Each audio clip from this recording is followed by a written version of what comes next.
Live at 5. Okay. Welcome, everyone, and welcome to the delegates coming back from Edmonton for the AGM. I'll start off with our land acknowledgement. We acknowledge that the land upon which we gather is Epigwit, Prince Edward Island, the traditional and unceded territory of the Mi'kmaq people. We pay our respects to the elders past, present, and future, and recognize their ongoing connection to the land and waters. Call to order. I just want to announce that this month is June. June is Stroke Awareness Month. And Jeffrey Reynolds asked that we assist in getting awareness out regarding this issue. So I would like to take a moment to recognize June as Stroke Awareness Month on Prince Edward Island.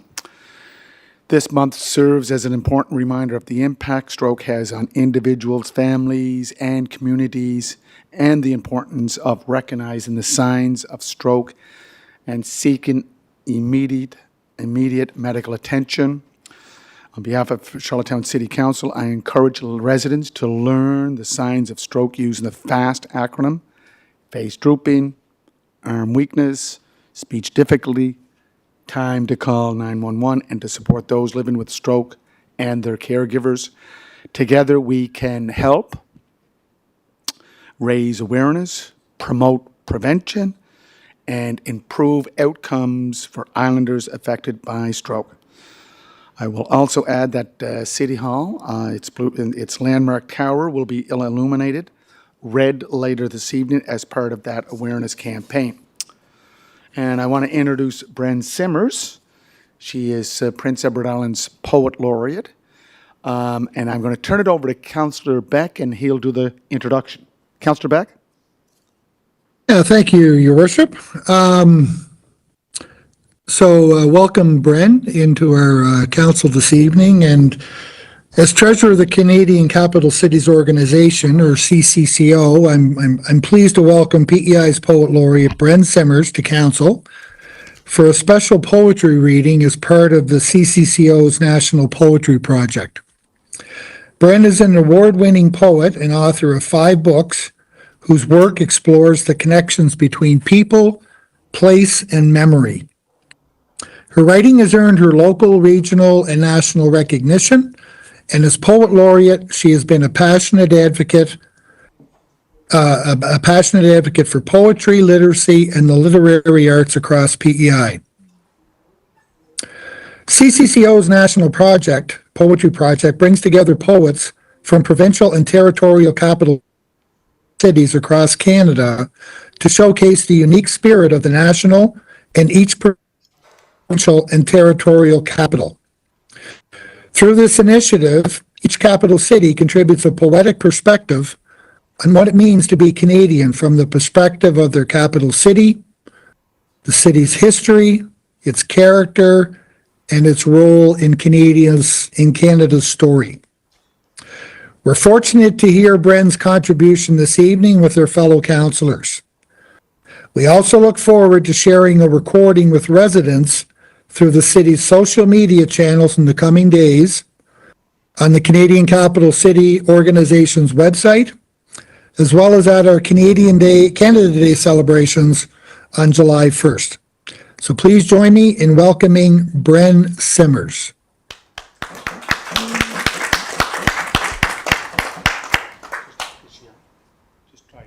Hi, can you hear me okay? Yeah. Fantastic. Well, thank you so much for inviting me into the room where all the magic happens. It's a real pleasure to be inside City Hall, not just walking by. I'm going to read a poem that I wrote, and it's such an honor to serve as Poet Laureate of PEI, and we have such a long line of poets on this island and a really strong literary tradition. The poem is called The Charm of Two-Story Brick. Living on, not in Canada's smallest province, it's all about connections. So far east, we have to fly backwards to fly forwards. 2 extra seats in Ottawa, all for hosting a kitchen party back in 1864. Come June, when lupins line the ditches like tongues at a dairy bar, The whole island becomes a gathering place, a salty mix of tides and tourist dollars, branded coastal routes, lighthouse and beach bingo, where foxes loped, tail outstretched like a sail. Oh, Five-Spire Town, known for potatoes, lobster, and the charm of two-story brick, where you're never far from shore, where the stiff breeze is best, where the stick of summer and 6 months of winter give a reason to rest.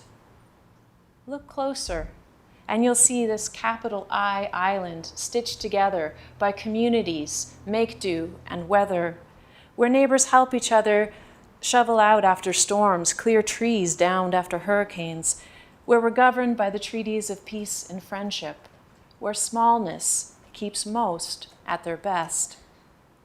Living on Epequit, folks say good morning and wave on the trail, chat in the grocery line, look over their shoulder to see who's listening, who's traveling home in the departures wing at YYZ or YUL.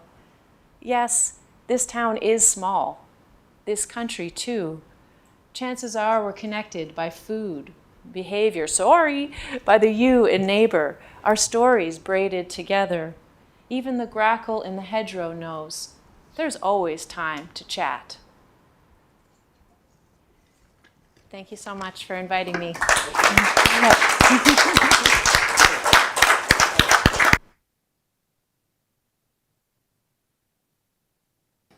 Thank you, Brent.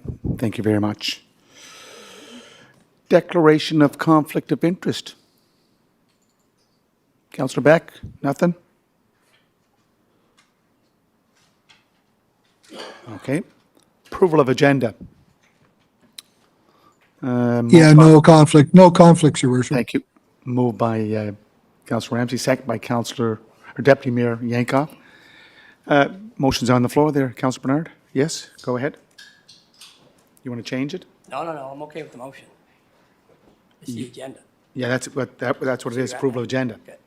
I'm just asking, Your Worship, if we can move Economic Tourism and Culture Department up to the first of the agenda.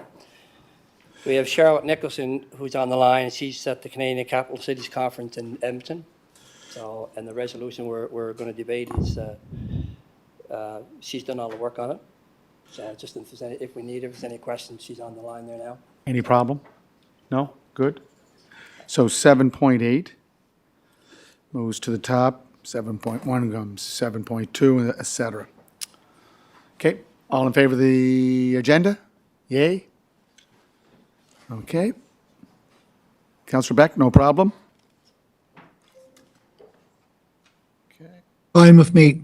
Okay, so we have adoption of previous draft minutes of council. Regular meeting of council, May 12th, 2026. Special meeting of council, May 26th, 2026. Moved. Moved by Councillor Ramsey, second by Deputy Mayor Yankoff. All in favor? Aye. Councillor Beck, yay, nay? Good. Okay. Business arising out of the minutes. Councillor Tweel?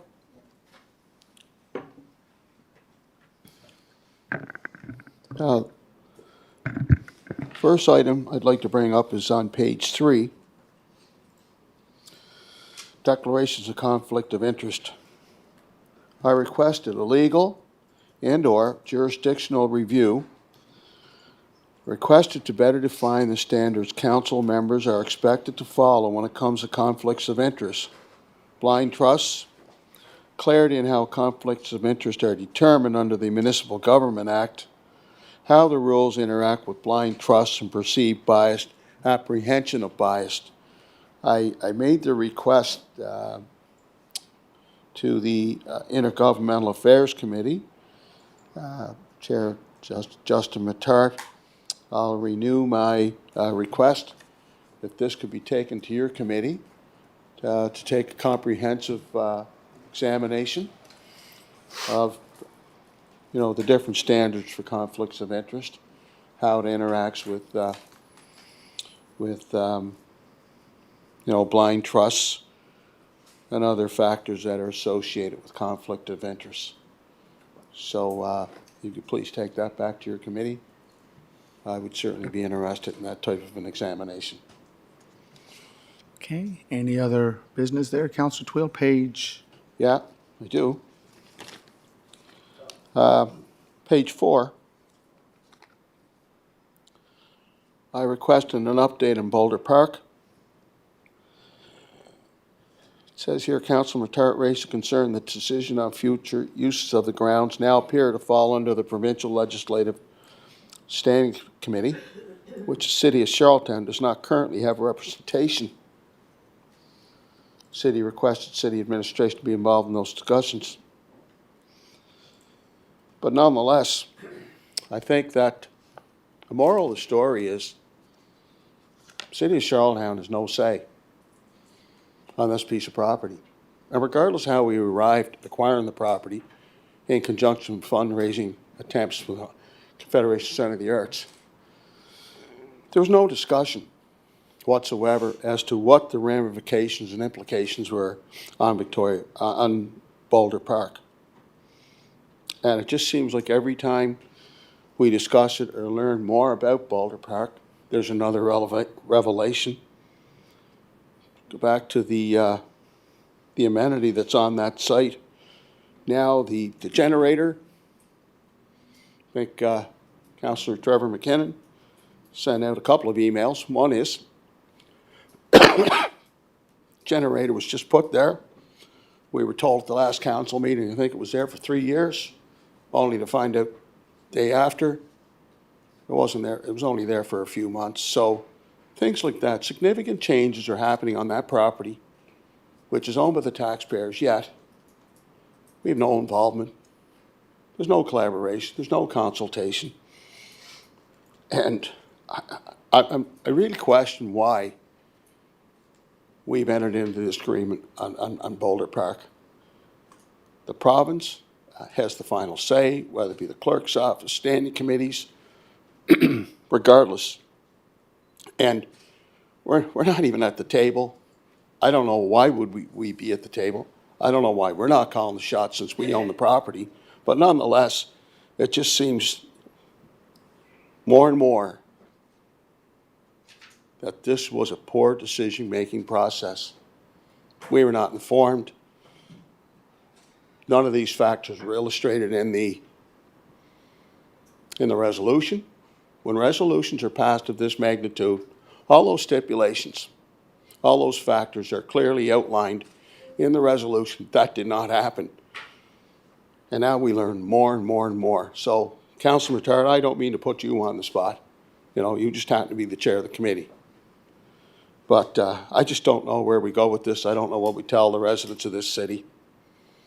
I really don't understand what the positive impact and effect is of this property, considering we have no say.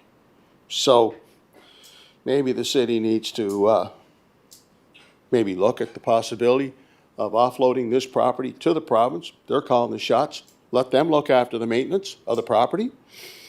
And we just go about our business, because this is an albatross around our neck. okay. That's the other point. Are you going to May 26th meeting now, or the same? That was May 12th. May 12th. So, under general inquiries, Yeah, to be taken under consideration, I raised the issue of drug paraphernalia throughout the city of Charlottetown, open-air drug usage. Residents are frustrated. Members of the business community are frustrated with drug paraphernalia ending up on their properties. They didn't put it there. This continuation of drug usage, open-air drug usage, with no consequences, no deterrence whatsoever, is wrong. It's illegal, and the residents have had enough, and they want the city of Charlottetown to do something about it. We have the power. We have the power to stop open-air drug usage in this city. We have the power to prevent all this drug paraphernalia being distributed throughout the city of Charlottetown. And I guess who has to pick up all the needles and the crack pipes and all the garbage and everything else that goes with it? City of Charlottetown. Why? It's not our program. We're not funding this. We're not funding drug paraphernalia. I put a notice of motion a couple of years ago to be proactive. That is rehabilitation, proper treatment by medical practitioners that have qualifications and the credentials to help people, to give them the proper treatment. No, shut down. So nothing's changed here over the last 2 or 3 years. The city of Charlottetown, for all intents and purposes, is open. It's a haven for drugs, and it's a haven for this drug paraphernalia. And we've got seniors living at home that are scared. We have business community members that are saying, we've got to clean this up every day. When calls are made, whether it be to the police department or the city of Charlottetown, well, who's going to pick up the drug paraphernalia? Well, if it's on your property, then you've got to pick it up. Residents aren't equipped for that. They're not. They're not equipped for it. So I bring it up again. What was that under? Was that under council inquiries or was, That was under, I brought it up last month. oh no, Under council count- inquiries count- said right here, no inquiries Yeah, were raised. I know, but I also. Oh, the I month also- before. Excuse me. Was it the month I before? also remember what I brought up. Oh, well, it's not here. I in the don't care minutes. if it's there. Well, it has I to be know- in the minutes. No, do you know what? Okay. Check the tape. Oh, check the tape, okay. Check the Check the tape. tape there, Trace. So, Anything else? yeah, What page? I brought up page 4. Page 4? It was requested that the Planning Department and Heritage Department prepare a comprehensive, data-driven report clarifying whether Charlottetown is experiencing a heritage housing crisis. Deputy Mayor Yankoff noted that she would add this item to the next Planning and Heritage Committee agenda. What I'm looking for is the data, once again, a comprehensive approach as to where we're at with housing here in the city. CHMAC, getting information from them. I made that request, Deputy Mayor, as you can recall. We need that data, we need that information, and we need to present that information to the community at large. Because when we're dealing with the zoning and development bylaw, we want to make sure that we're making the right decisions, careful decisions, informed decisions. And we got to be careful that we're not being driven by one perspective at the expense of other perspectives throughout the city. So I think that information is an appropriate request, and the sooner we get that information and have our staff in the planning department put together that comprehensive data, that empirical research, the sooner we get it out to the community, the better. Okay. Anything else there, Council? Just one sec. We had the special meeting of council May 26th. Anything there? Oh, yeah. The last question I have is, Yes. I What, brought up under what report? page 9. Page 9? It's under Human Resources. Okay. I asked a question requesting an update on the back pay for CUPE 501. Yeah. Councilor Beck referred it to the Human Resource Manager, who indicated permanent staff will receive the back pay May 21st, and the seasonals on June 4th. I just want to know if that process has been completed. Yes, it has. Has it? Yes. Can I get But- that in writing? Yep. No, we can get the manager to come in. Do you want to tell her to come in? The manager here? Yeah, she's in the other room. She's waiting Yeah, for a I'd like to report. hear from her. Yeah. Councilor Beck, do you want to answer that, or do you want the manager to answer it? I'll let Emily answer that. I'm not, Well, I know. she would be I've spoken the to some of staff that appropriate. Received it. What? Yeah, what, the HR report? Or do you want it right away? How about right Okay, now? we'll just wait for it. Yeah. Just 1 second. Okay. And you want it for both full-time and part-time, seasonal? Make sure all the back pay. Oh. Emily, Councilor Tweel wants to know if if the back pay for QP 501 for both full and seasonal have been sent out. Thank you, Mr. Chair. Yes, all of the backup Yeah. pay has been deployed. Thank you very kindly. You're welcome. Thank you, Emily. Thank you. Okay, good. Yeah. Okay, I need a motion to pass the minutes. Your worship? Yes, ju- sir. Just one thing, before we go, on the page 9, It was indicated that I was going to be bringing a notice of motion up to the next regular meeting. Since I'm here in Edmonton with Charlotte at the same conference, I wanted to be present, so I'll be doing that at the July meeting. So it's, that's why there was nothing here, and so I'll be bringing that at the July meeting. That'll be my notice of motion. Thanks. Okay. So moved by Councillor Ramsey, second by Deputy Mayor. All in favor? Councillor Beck, yea or nay? Yeah, good. Okay.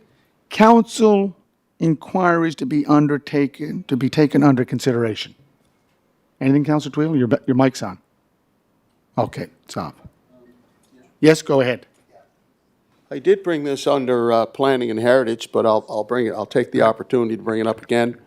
As you know, the last 2 or 3 meetings, I've been requesting an examination of the Irving Oil Station property on Euston Street. Residents in this city are calling into question as to whether or not that is truly heritage when you consider the renovations and the expansions to the new facility on Euston Street. So I'm looking for a thorough examination.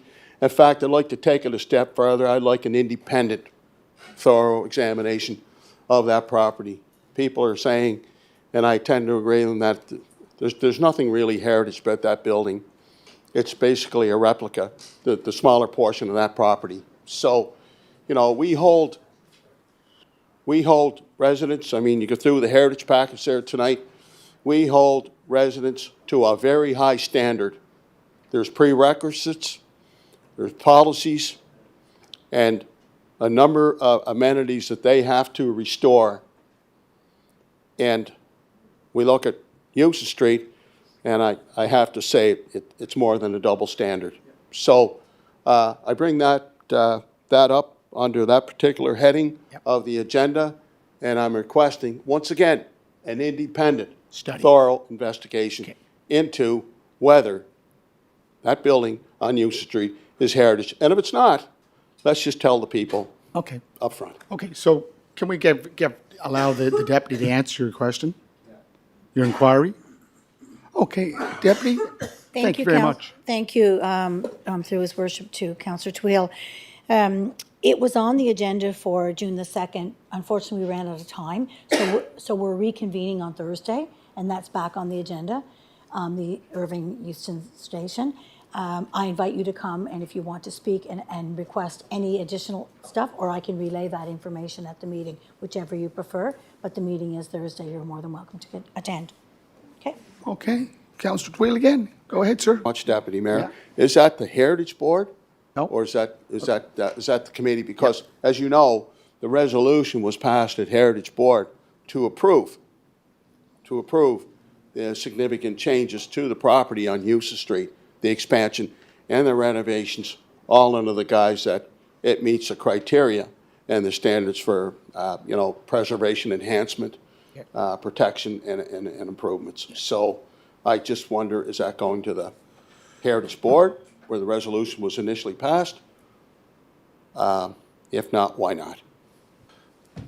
Thank you. And no, it will go to the Planning and Heritage Committee. That's where policy adjustments, bylaw, and the actual work is done at committee level. The Heritage Board is a board to accept staff's recommendations based on a sober second thought. And so therefore, any adjustments to the Euston Street or any investigations or any information would be brought back through committee and back through to council. It's not, that the place for this debate and discussion is not through Heritage Board. Councillor Bernard, did you have, Just if I got Councillor Twill's questions right, I mean, I think you're asking if it's a historic building, and it's been designated historic for years. That's why it was never able to be torn down. And that was why it's never able to be torn down. It's a historic property, and I think it's even registered under the Canadian Register of Historic Properties. So it's definitely a historic property. And that's no, what we're Councillor trying- Twill, that's no, what we're trying to- we're going to move on. That's what I'm Look, trying to say. This is 5, yeah, I know. You can bring it up under planning.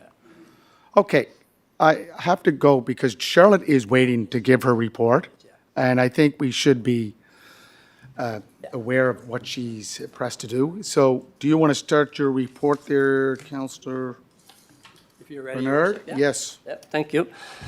Your Worship, the Economic Tourism and Cultural Development Committee, we met on May the 12th. The minutes are in your package. I will do my best to answer any questions. Just some highlights, Your Worship, if I could. By the way, there is one resolution. That's on the festival and events policy.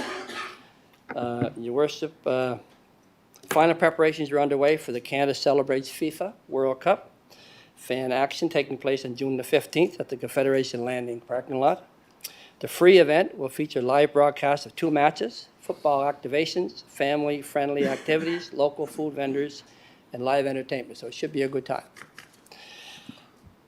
Canada Day in Victoria Park will feature headliners Winter Sleep and Ria May, alongside a full lineup of performance, Your Worship, family-friendly programming, and fireworks. Celebrations will continue through the Canada Day weekend with Discovery Charlottetown's inaugural Sundrift Sound Festival taking place across the city from July 2nd to the 4th.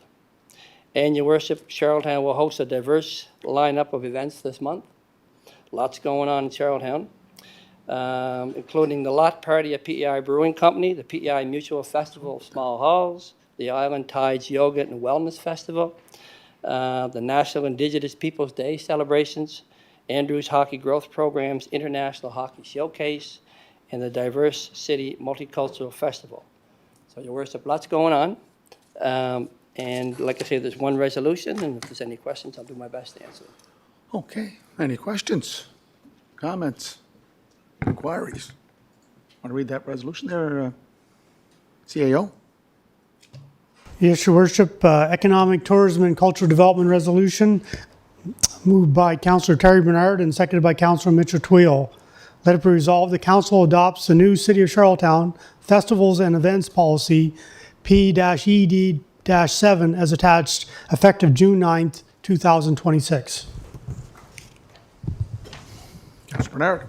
Yeah, just some context on this, Your Worship. So in response to increasing complexity and operational challenges associated with hosting events in the public right-of-way and city property, staff have identified the need to establish a festivals and events policy, Your Worship. This policy will provide clear, consistent, and transparent direction for planning and approving large-scale events that will be supported by an updated events guidelines document. So basically, a lot of things that we have been doing, but hasn't been written down or hasn't been a policy, is coming into a policy. So a draft policy provides a high-level framework that defines roles and responsibilities, establishes approval pathways, clarifies expectations for event organizers and internal departments. While many of these practices have already been in place, adopting this policy will formalize the approach and support consistent decision-making. So, Your Worship, the draft festival and events policy was prepared by Economic, Tourism, and Cultural Development staff, that'd be Charlotte, in collaboration with the Events Logistics Committee, which is the Charlottetown Police Services, Charlottetown Fire Department, the Public Works, and Parks and Rec Department, Your Worship. It reflects current operating practices and is informed by research of festivals and events policy and approaches used by municipalities across Atlantic Canada and elsewhere. Just wanted to, if I could, Your Worship, just another minute, make sure anybody listening and so on. So this policy applies to festival events and activations that request the use of city-owned property, parks, facilities, or public right-of-way, require city approvals, permits, exemptions, or operation review due to public impact. Request city services. So the policy applies to festival events or activities that request city services, in-kind support, financial investment, or a combination of support, or are held on private property but may affect traffic, parking, public safety, neighboring properties, or municipal operations.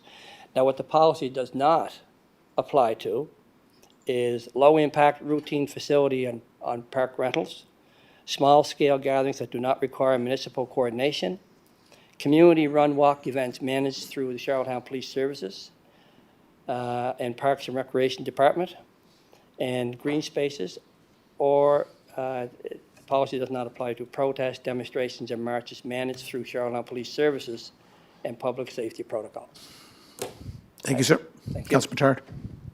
Thank you, Your Worship. And to the chair, as I was reading through the package and looking at the policy, I guess it kind of drew my attention to did we have a policy of any sort before this, or did we just have, were we just operating on some other mechanism that led us to formalizing this? Because when we've had festivals and events throughout the city on numerous occasions.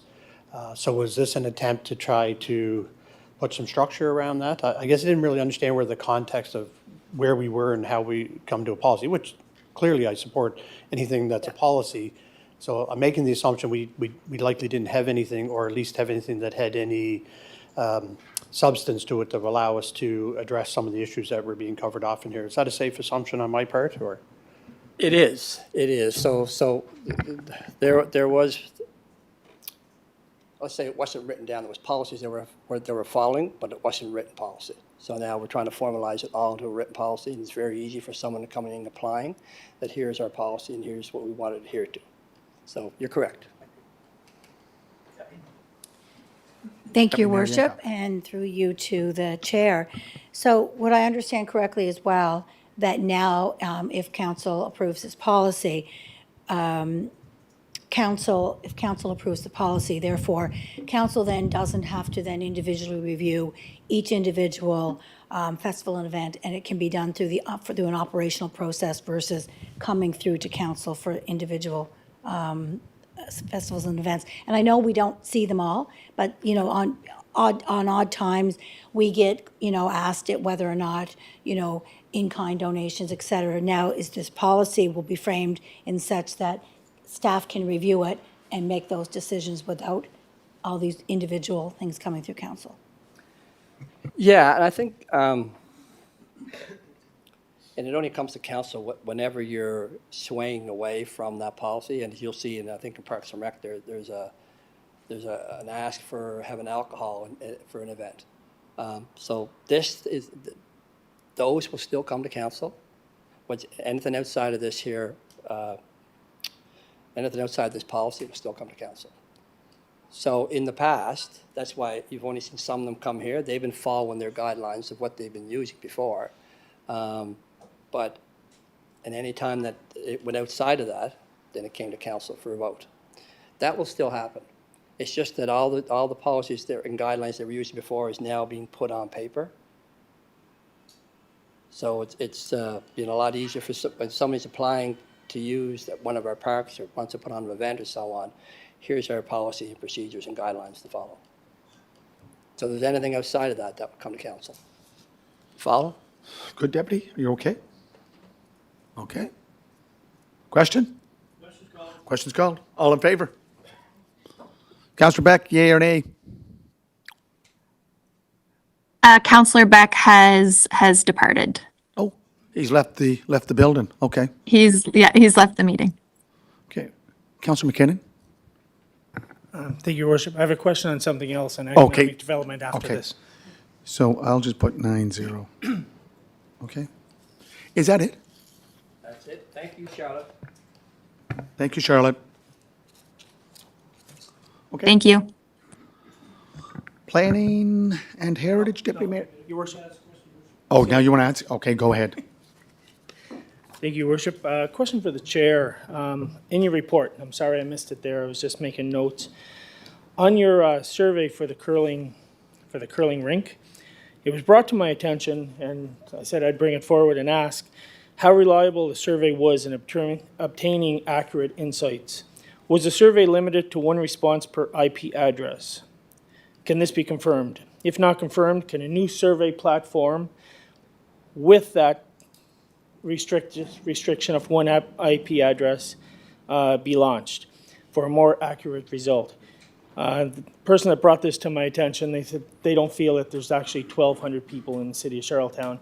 And when it's opened up, it shows that anybody access Charlottetown, Charlottetown Hall can do the survey. So somebody from British Columbia, somebody from Australia can go access this site and complete the survey. So I think that we should get a new survey, give us more accurate numbers before we vote on giving $10 million for a new curling rink.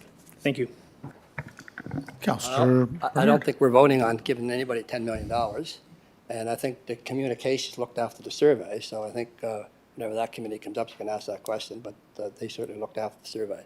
So, and I believe it was open to the public, because there's always a registration or whatever whenever we use in Saratown City Hall, so they did this one. But I'll let communications explain that. They looked after it.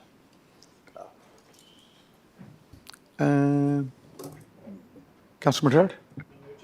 I know. Do you want to defer to her, or do you want to answer? Like, do you wish to just open it up, please? It's your committee. Thank you, Your Worship. I wouldn't be able to respond to No. that directly, but I will, as Jessica's here, she could speak to it. Thank I want you. to make sure you give its blessings. Jessica Bradley. Thank you. I believe the question was around whether this survey, the curling survey in Charlottetown Hall, was open to people without registered accounts on the Charlottetown Hall page. Is that correct? Councilor McKinnon? It was open to anyone, I believe, but was the survey limited to one response per IP address? The way that survey was set up, I believe it was not, so. That's correct. It was not. Early on, we got some feedback that some in the community were feeling that having a login requirement for Charlottetown Hall was a barrier to completing the survey. We did have some initial kind of internal discussions about that, but it was determined that because this was very much a preliminary survey to kind of get, a general sense from the community, that we could open it up and remove that requirement for a registration. That does mean, though, that we have limited ability to determine, for example, how many times people answered a survey and where they were from. Councilor McKinnon, go ahead. Thank you. One last follow-up. So like you say, I know it is a preliminary survey, but there was nothing restricting somebody from going on here and voting 100 times. Am I correct? Correct. So I'm requesting that a new preliminary survey be launched under SurveyMonkey or one of the other programs that limits it to one per IP address, that we'll get a more accurate result. Jessica, can you just explain again the port of entry when you use those types of survey platforms? Yep. So our digital engagement platform, Charlottetown Hall, it's open to anybody to view the information that is there, but to participate, usually on our surveys, you do have to register with an account. There's some basic information required there, the decade you were born, where you live, etc. And that's our typical process. There is the option, though, through Charlottetown Hall to remove that sign-in requirement and to have it be, considered an open survey. And does an open survey allow someone to post many answers? It could, yes. It could. Good. Councilor Bernard? No, so I guess, are we suggesting that a whole lot of people from across the country come in onto the survey of a rink in Charlottetown? We don't know. We won't know I get- I'm not interested in lots of survey. This was just to see what kind of impact there was. I just want to, again, Jessica Bradley is our senior comms person. Thank you, Jessica, for providing that background. Okay, good. Planning and Heritage, Deputy Mayor Lana Yankoff. Thank you, Your Worship, and good evening, folks. The Design Review Board has not met since our last regular council meeting, nor has the Affordable Housing Advisory Committee. Heritage Board met on May 25th. Planning and Heritage Committee met on Tuesday, June 2nd. And the Planning Board met on June the 2nd as well. At the end of the package, you'll see the permit summaries listed that we'll provide in information on permit list for May. So they're in there for May. We have two resolutions this evening for your consideration. And I also just wanted to note that one of the resolutions is going to require a friendly amendment. And when we get there, we can do that.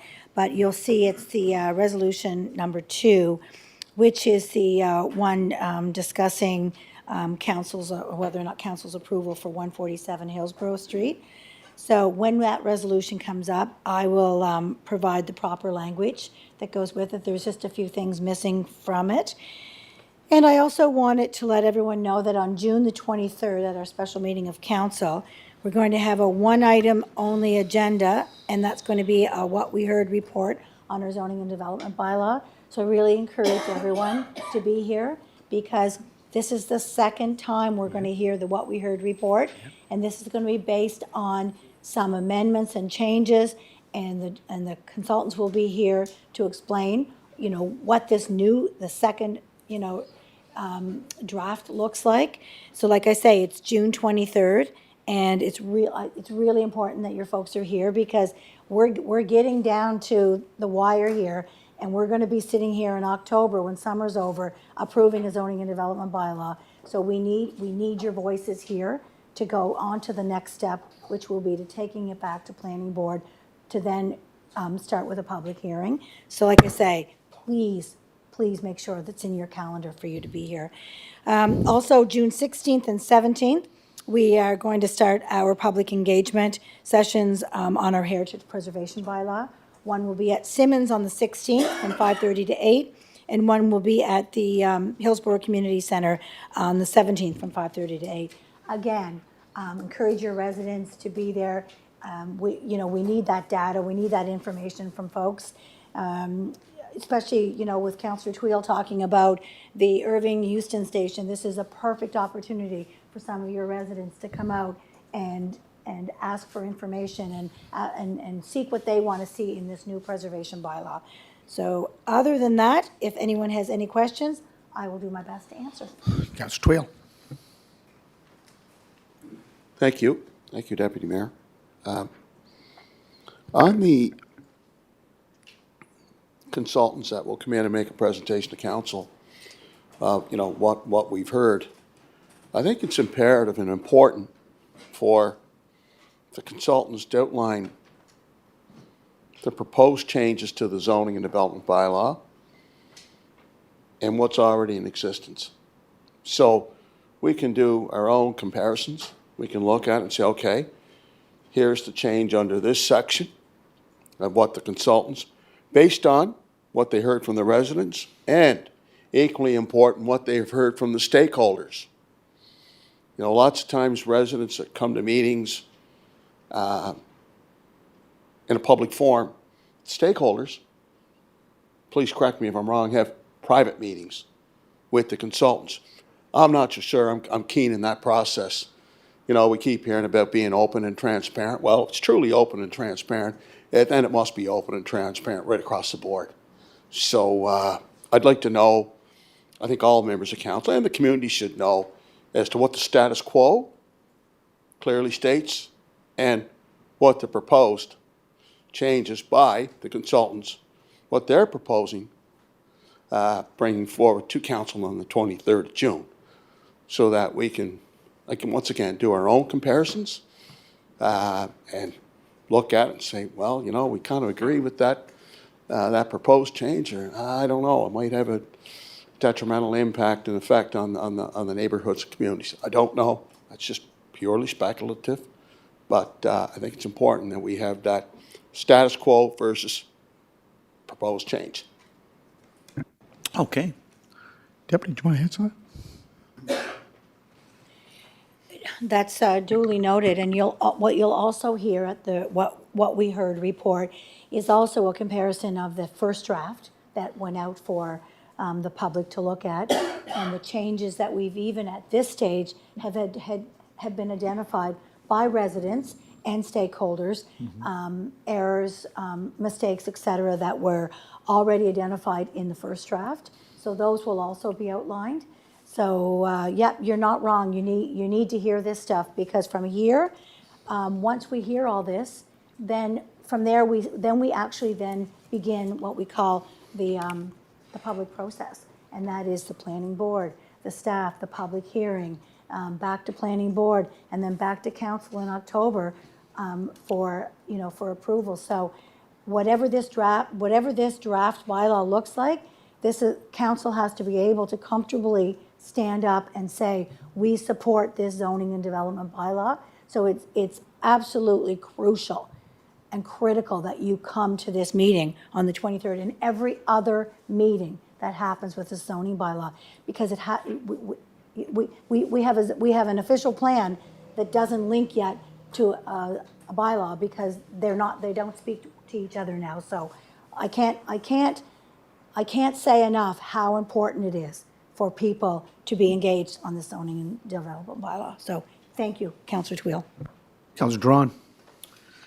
Thank you, Mayor Brown, and thank you for your report, Deputy Mayor. I'm just wondering, is there any update, I can't find it in any minutes, about building permits being online, or, a timeline for when building permits come in? I know this is the time of year that builders are trying to get going, and, there's frustration expressed about how long it takes for a building permit, or when is it coming forward? I know we were looking at an April deadline, and it just doesn't seem to be there now. So would you happen to have any update on that? Thank you. Deputy? Yep, for sure. Councillor Duran, we just discussed that today. And the idea will be that the end of June, they're going to get into testing of the actual e-permitting.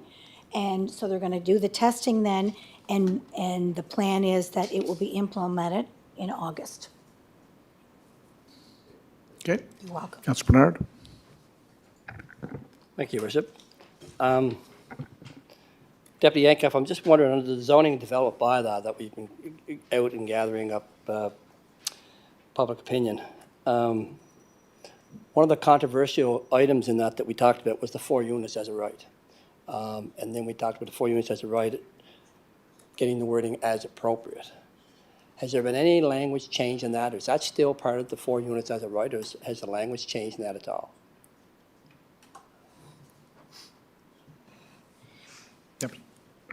Thank you, Councillor Bernard.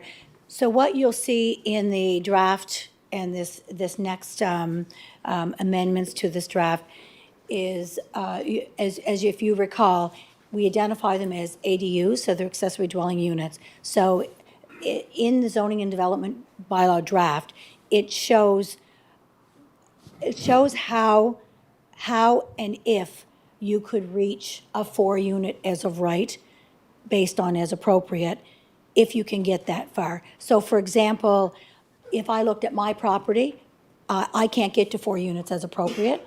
I'm maxed at 2. So it's been an interesting exercise to look at examples of different properties to see, how far folks can actually get. So it is explained pretty good in the bylaw, but at the end of the day, if council doesn't like the wording, then council takes it out and council votes on the zoning and development bylaw that they believe is the best thing for the city of Charlottetown, based on the information you're going to hear from your residents.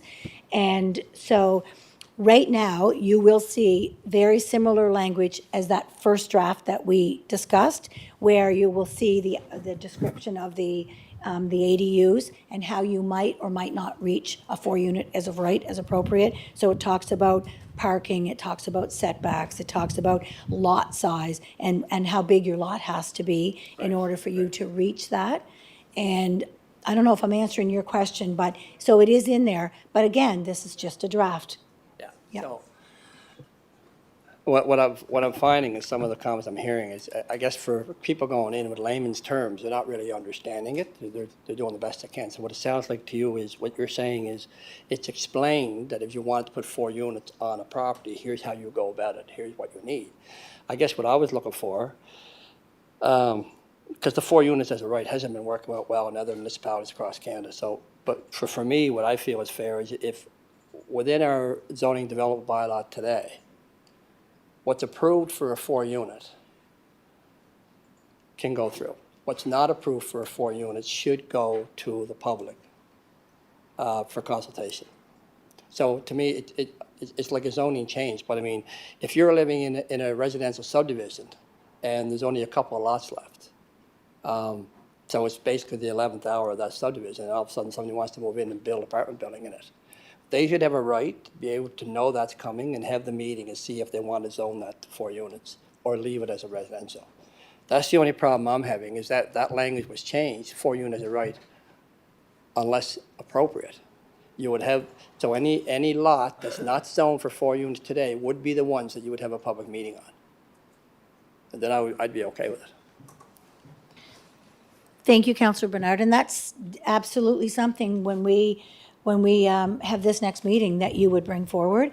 I would note that if somebody did buy a lot, if they were going to if they were going to meet the approval for a 4-unit as of right, they would have to live on that property.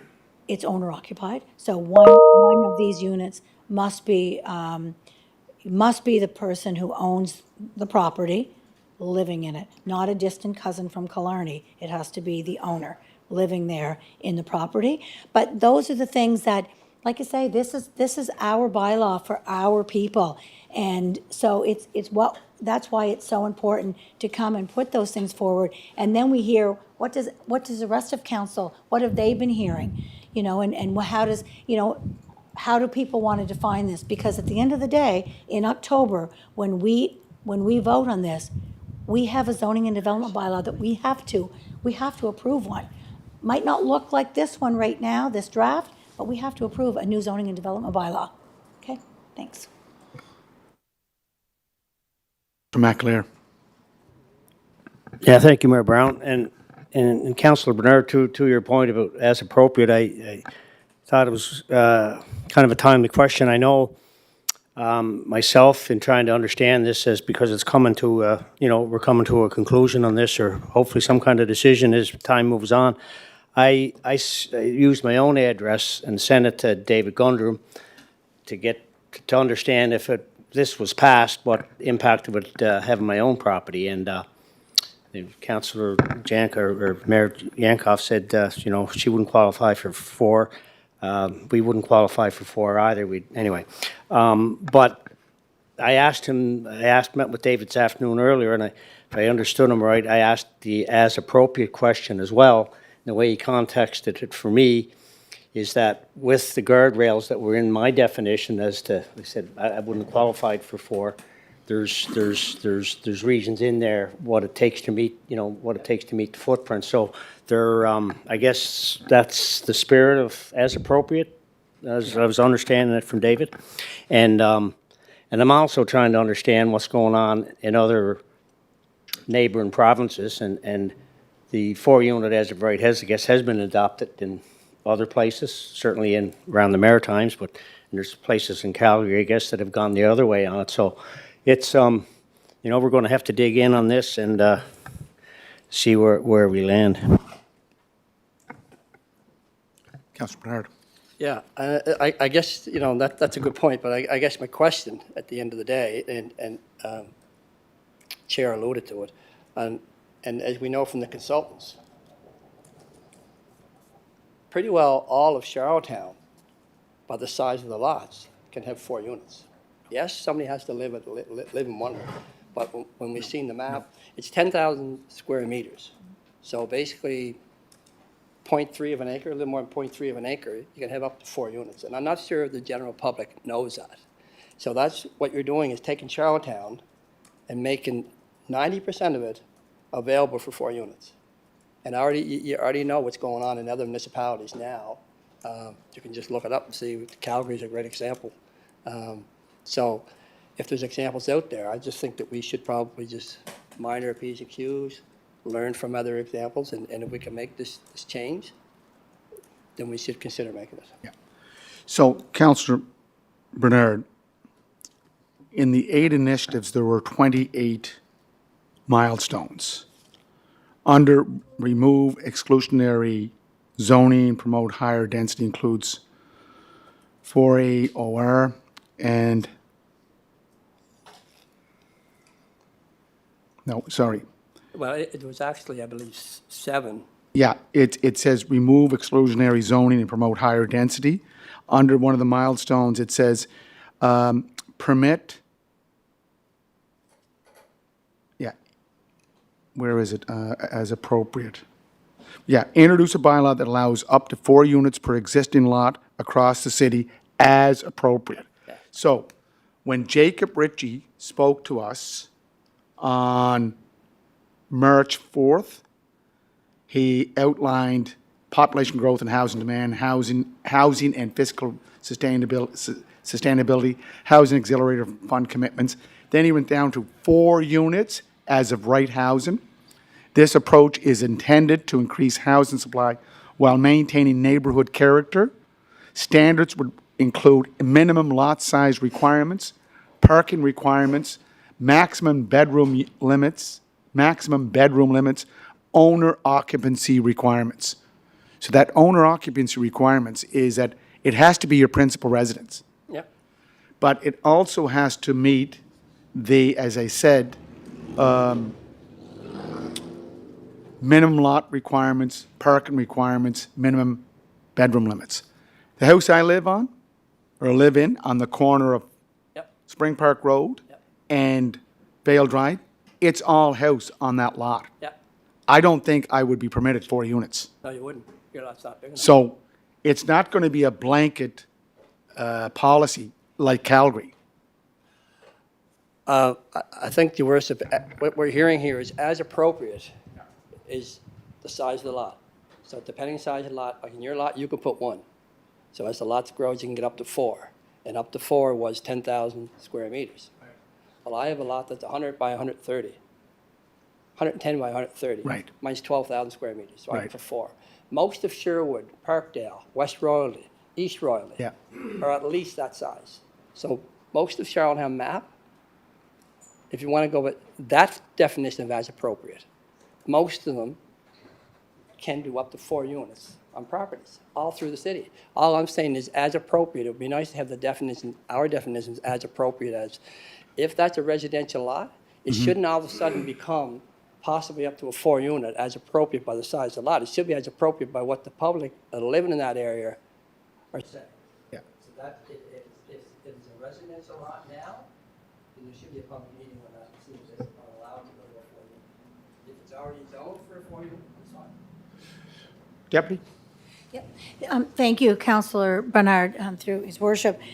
And just for public record, I just want to, get the stats accurate here. And so at our March 4th meeting, it's not 90%, it's about a third of the current residential properties that are zoned R1. It's about 1/3 of those that could potentially fit the criteria for a 4 unit as of right. And we will make sure when we have our meeting that we are clearly defining, if council even decides to proceed with that aspect of the zoning bylaw, exactly what 4 unit as appropriate is, because it's not just about lot size, it's parking, it's setbacks. So there are a few other things, but you're not wrong. A lot of it is about lot size. But like I say, currently right now, in our R1 zones, about approximately 1/3 could potentially get up to 4 units as of right. 1/3 of what? Of current properties that are zoned R1, not 90%, 1/3, yeah. Yeah. I have to let, Yeah. thank you, Councilor Tart, and then Councilor. Thank you, Your Worship. And I think just to kind of build on to what Councillor Bernard is asking and requesting here is that my recollection of when we met with the consultants and where I was really, I guess, kind of godsmacked was on this topic, was when they showed what I remember was 2 kind of heat maps, if you will. One of one lot size, it was colored in pink or whatever. And to me, it really showed the representation of exactly all of the locations across the city that could be impacted by that and that. And then it moved up to another square footage area, and there was a second heat map. And I think that even was larger. So that's what I think the residents are missing as well, is that visual picture of, you're saying 1/3, and 1/3 of what number, I don't know. Might be small, might be large, but I think in the way I'm the same as Councillor Bernard is that it seemed very heavy, if you will, in the older Sherwood, Parkdale, West Royalty, East Royalty established neighborhoods where it was like, wow, this is going to have, that's huge for me. That's what I felt. Obviously, in new subdivision areas, it wasn't showing like it was in some of those areas. So I think it's all in the context of, I would love to, and I asked the consultant when we were at the Confederation Center, And I think I was talking to Mike as well, but I'd like to get my hands on those maps again, those heat maps or whatever I'll call them, so I can visually see them again. I think it has a lot of context in the questions that you're asking. You know, whether it's 500 lots or 5,000 lots, we need to know what that looks like. And I don't think the residents truly understand how that could look in their neighborhood. So I'd like to take that around Ward 2 and say, here's what this would look like in here. Whether you do something, and you know, we talk a lot about the requirement of having to live on the property. That to me doesn't mean anything, because someone would like to live there and also then rent out and have owner occupied and rental properties up to 4 units. So I'd like to see that as part of whatever next. So maybe to the deputy, could I request, can we get our hands as council on those maps to see, so we can have them, so we understand what the 1/3 looks like, or the significant, how significant this is in each of those ward areas. Thank you. Just on that, in terms of principal residence, not everyone can afford to add 1, 2, 3 units onto their home. Like, that's why if it was wide open, like in Calgary, it's a blanket exclusionary zoning. People just go up and buy properties and develop them. So if I don't think I can afford 4 units, but right now, you're allowed a secondary apartment, and the size of the lot you could have 3 units with an ADU, secondary apartment, and principal residence. That's 3 units. Deputy? Thank you. What I will have circulated prior to that meeting in June, and in 2 weeks' time, we will recirculate the map, so you have it, but we'll also bring to the attention of the consultants to be ready to speak to various amendments and options that council is looking at. And, you know, at some given time, council will need to give direction to staff on what they want this document to look like, and what document is going out to the public hearing, because that's where we are now. We've had 2 rounds of public engagement, and yes, it's you know, it must be a challenge, and it must be, you know, frustrating for residents to try and understand this, because this is a big document, but at the same sense, people need to get involved. This is a big this is a big thing. And you know, you can't just get involved when it affects you in your lot. Like, this is the city of Charlottetown, and we are making a big decision that has to be made this year to go with our official plan. So, like, I encourage every resident, like, get involved, get out there and give your information, because we had low numbers at all of these pop-ups and different things. We had low numbers in surveys. And then all of a sudden, we're going to have a public hearing, and everyone's going to be like, whoa, what's happening? Well, we've been talking about it for 2 years. And guess what, guys? We're approving something in October. So we have to be engaged and involved. So that's all I got. That's my rant. Good Thank go. you. It's not a rant. Hey, here. Got some dirt. You're going to thank go on you. too there, huh? Thank you for that, Councillor. Deputy Mayor, sorry, I know you know what I'm saying. I just wanted to make a response to your worship's comments. I understand that, you know, not everybody can afford to do what you said. I get that. When we were talking with the consultant, one of the questions that I brought up was, you know, about this as well. And I remember his response to me was the likelihood of people doing this would be, you know, minimal, just based on all the things you got to do around that, owner occupied, everything. And fair. However, to me, it wasn't about, my comfort in this wasn't around what might or might not happen. It's more of what can happen. So regardless if it's today or tomorrow or 10 years or 20 years, that's what'll happen at some point. So, you know, and then you think he did reference somewhere, maybe in Nova Scotia, wherever, and the consultant said, well, we've been implemented there and nobody's done what everybody was worried about.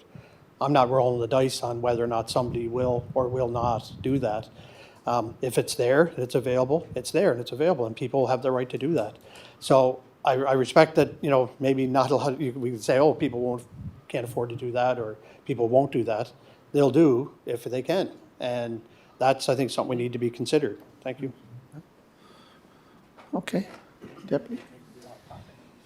a lot of talk tonight at a monthly meeting of council that really, we have a meeting scheduled on June 23rd. And so I certainly hope that we have as much dialogue, you. if not more, on June 23rd. So let's move on for tonight. Yep. And let's move on to this meeting, and let's be really ready for June 23rd. And like, really, let's get at it. Councillor Twill, you just want to wrap it up there? Yeah? I thought about, the importance that you stressed here tonight. It's important for people to get involved. The numbers are low. I think one strategy could be to take out full-page ads in The Guardian outlining, once again, what is currently is allowed in the zoning and development bylaw throughout the different neighborhoods and communities through the city, and what the proposed changes are. So that way, people would, pick up The Guardian, full-page ad, big letters. I mean, it's done in other jurisdictions, Halifax, other municipalities. I see it all the time. Our ads, not all the time, our ads are so small, you need a magnifying glass sometimes to be able to follow along. So I'm recommending, let's go back to the old tradition of, big advertisements in The Guardian. Here's what the status quo says. Here's what the consultants are proposing to change. And, here's your last chance or final chance to have your say as to what you would like to see in that zoning and development bylaw. What are you for? What are you against? What are you recommending? What do you suggest? What are you opposed to? So I really think if we take a full-page ad in The Guardian, we're going to reach a lot of people. I know Logan McLean's pretty happy there with that suggestion. Gave him the nod, so he can do that too. He's already working on it. Councillor McAleer, do you want to wrap it up? No, I would just repeat myself. I would encourage council to, in advance of that June 23rd meeting, to reach out to David on your own property as an example and say if this thing was approved, what it would look like for your own property. I think that would be great for our discussion then. I know it's been a great help for me to get started on. I'm struggling with this myself, and I think the more informed we are, the better decision we're going to make. Thank you. So CAO, do you want to read that first resolution? And do you have some amendments to add to it? Or are they already into it? Second resolution, Your Worship, Planning Heritage Resolution Number 1, moved by Deputy Mayor Alana Yankoff and seconded by Councillor Julie McCabe.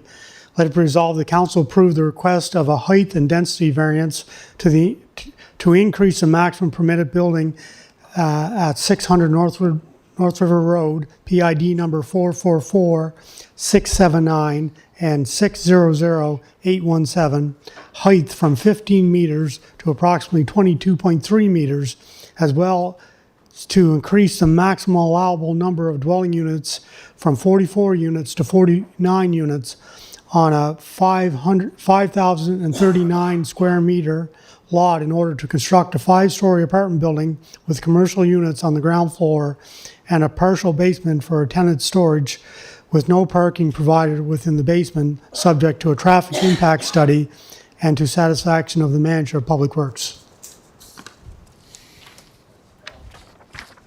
Questions called? All of those in favor? Okay. Councillor Beck's gone, right? Okay. 9-0.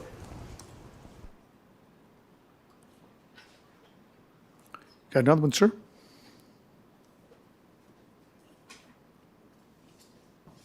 I do, Your Worship. Yes.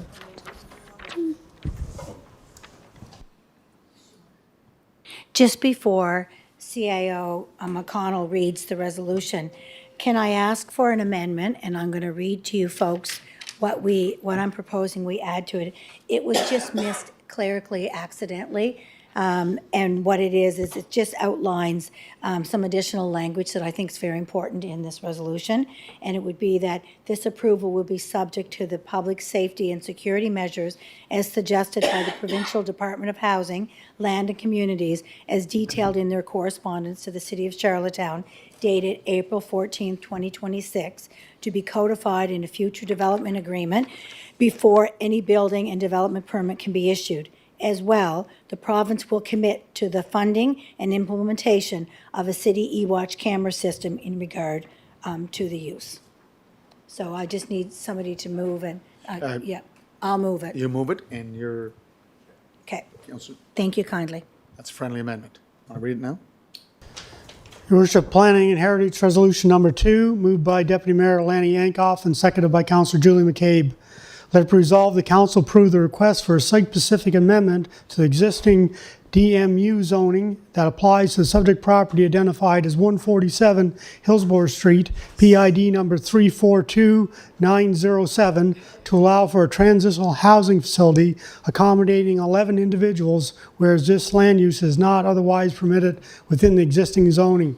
And that this approval will be subject to the public safety and security measures as suggested by the Provincial Department of Housing, Land and Communities as detailed in their correspondence to the City of Charlottetown dated April 14th, 2026, to be codified in the future development agreement before any building and development permit can be issued.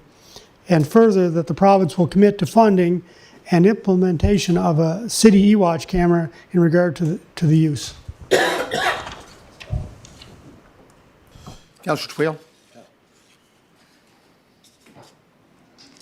I think when you look at this resolution and the engagement from the community, it was very clear in the public meeting that was held that the community had strong reservations about this particular development. Safety and security was one of them. The installation of an e-watch camera, regardless of who pays for it, I'm not so sure just how effective it is, because, you know, we have cameras up all over the city. Some of them work, some of them don't work. Some of them, where they're positioned in terms of the angle of how they're set up, well, it really doesn't capture what's taking place down the street or up the street or across the street, whatever the case may be. I don't know just how effective the technology is today from a contemporary perspective. And having said that, is that the only requirement or the only request that we're requesting from the province of Prince Edward Island in terms of safety and security measures? There's got to be other measures besides a security camera, because what happens is once the facility opens, then well, if it's on our property, we'll call the police, but if it's off our property, we got nothing to do with it. Now, you know, we've heard that over and over and over with similar developments in the city of Charlottetown and the neighborhood and the you know, residents have lived in these particular communities for a number of years. Then the onus is on them. You know, phone police, phone this, phone that, talk to the province, and so there's many questions. And probably one of the most compelling concerns the night of the public meeting was property value. We heard a lady was here with her husband who was pretty fragile, not in good health. She said, you know, this is our investment for 40 years. 40 years. And she looked at the province, representatives from the province. She said, you know what, we don't have pensions. This is our lifelong investment. And if our property values diminish or decrease in any which way, shape, or form, who's going to compensate? Who's going to compensate you know, the homeowners in the community? That question is yet to be answered, and I think that's a very important question. So we're talking about making amendments. I really believe before we even vote on this, there needs to be a property appraisal done when city council is approving developments of this nature or this magnitude, so that the residents in the community, the area of influence, know full well that their property values are not going to diminish in any which way, shape, or form. Can we guarantee the residents, and it's not just this particular development, all the developments of this nature, can we guarantee the residents that their property values are not going to be negatively affected? If not, why not? These are very reasonable questions. Yep. These are concerns. My heart went out to the lady that was here that night. You know, she said, this is our investment. 40 years we've been working at this. Yep. And, you know, if our property values go down, who's going to help us? Who? City Council? City of Charlottetown? Province of Prince Edward Island? Who? The NGOs that are going to be running the facility? What about their concerns? You know, they were there first. So why are we not embarking upon that equation? Why can't we not guarantee that their property values won't be affected in any which way, shape, or form? Okay. Why aren't we doing that? Yeah, okay. Deputy's here, going to answer your question. Okay. Yeah. Okay. Another question? Okay, we'll get that answered first, and then I'll come back. Yeah. You want some water? Thank you, Your Worship, through to Councillor Tweel. And thank you for your comments and questions. So in the report, you will see that we did have five residents that were opposed, and we did not hear from anybody that was in favor. So you're not wrong with some of the concerns that you've outlined this evening. I can ask Manager David to outline what is going to be in the development agreement that will include the 24/7 staffing, and there's a few other things that would be detailed in the development agreement. I can offer that to you. And then from there, if you wanted to have further discussion, but I can say that in terms of figuring out values on properties, I unfortunately, I think that's outside of the preview that we can do. But we will ask Manager David if that is something that is historically something that we do. And if it isn't, then tonight we have two options. You can either approve it or not, and that's why it's here tonight. So, and to have some of this discussion, but you know, if there's no option to do a study on property values, then there would be no option to defer, because there's nothing left to defer it on, except for if that is actually something that can be done. So David, without putting you on the spot, can you speak to any additional detail that we have in that, Report. yeah, the, oh my gosh. Yep. Development agreement, as well as whether or not it is something within the Planning and Heritage Department's, you know, role to go out and look at property values and Appraisals. assessments. Mr. Gundry. I'm just asking. Yeah. Through the chair to the deputy and by extension to Councillor Tweel. So the development agreement will really just, it's a requirement before we issue a building and development permit. It's really just to reaffirm the scope and the parameters of the use. So it's an 11-bed facility, nothing more than that. It's to be staffed, as you said, 24/7, security lighting, security cameras, all that stuff. All of that is basically to be locked into the agreement to compel that be carried forward into the building and development permit. We use development agreements under special circumstances at times to really codify very specific details that we want to see, often in more sensitive projects such as this. So that's about all I can really say to why we want that and why we're going to use that as a tool here. As far as property values are concerned, unfortunately that's something that's completely out of scope to what we evaluate for.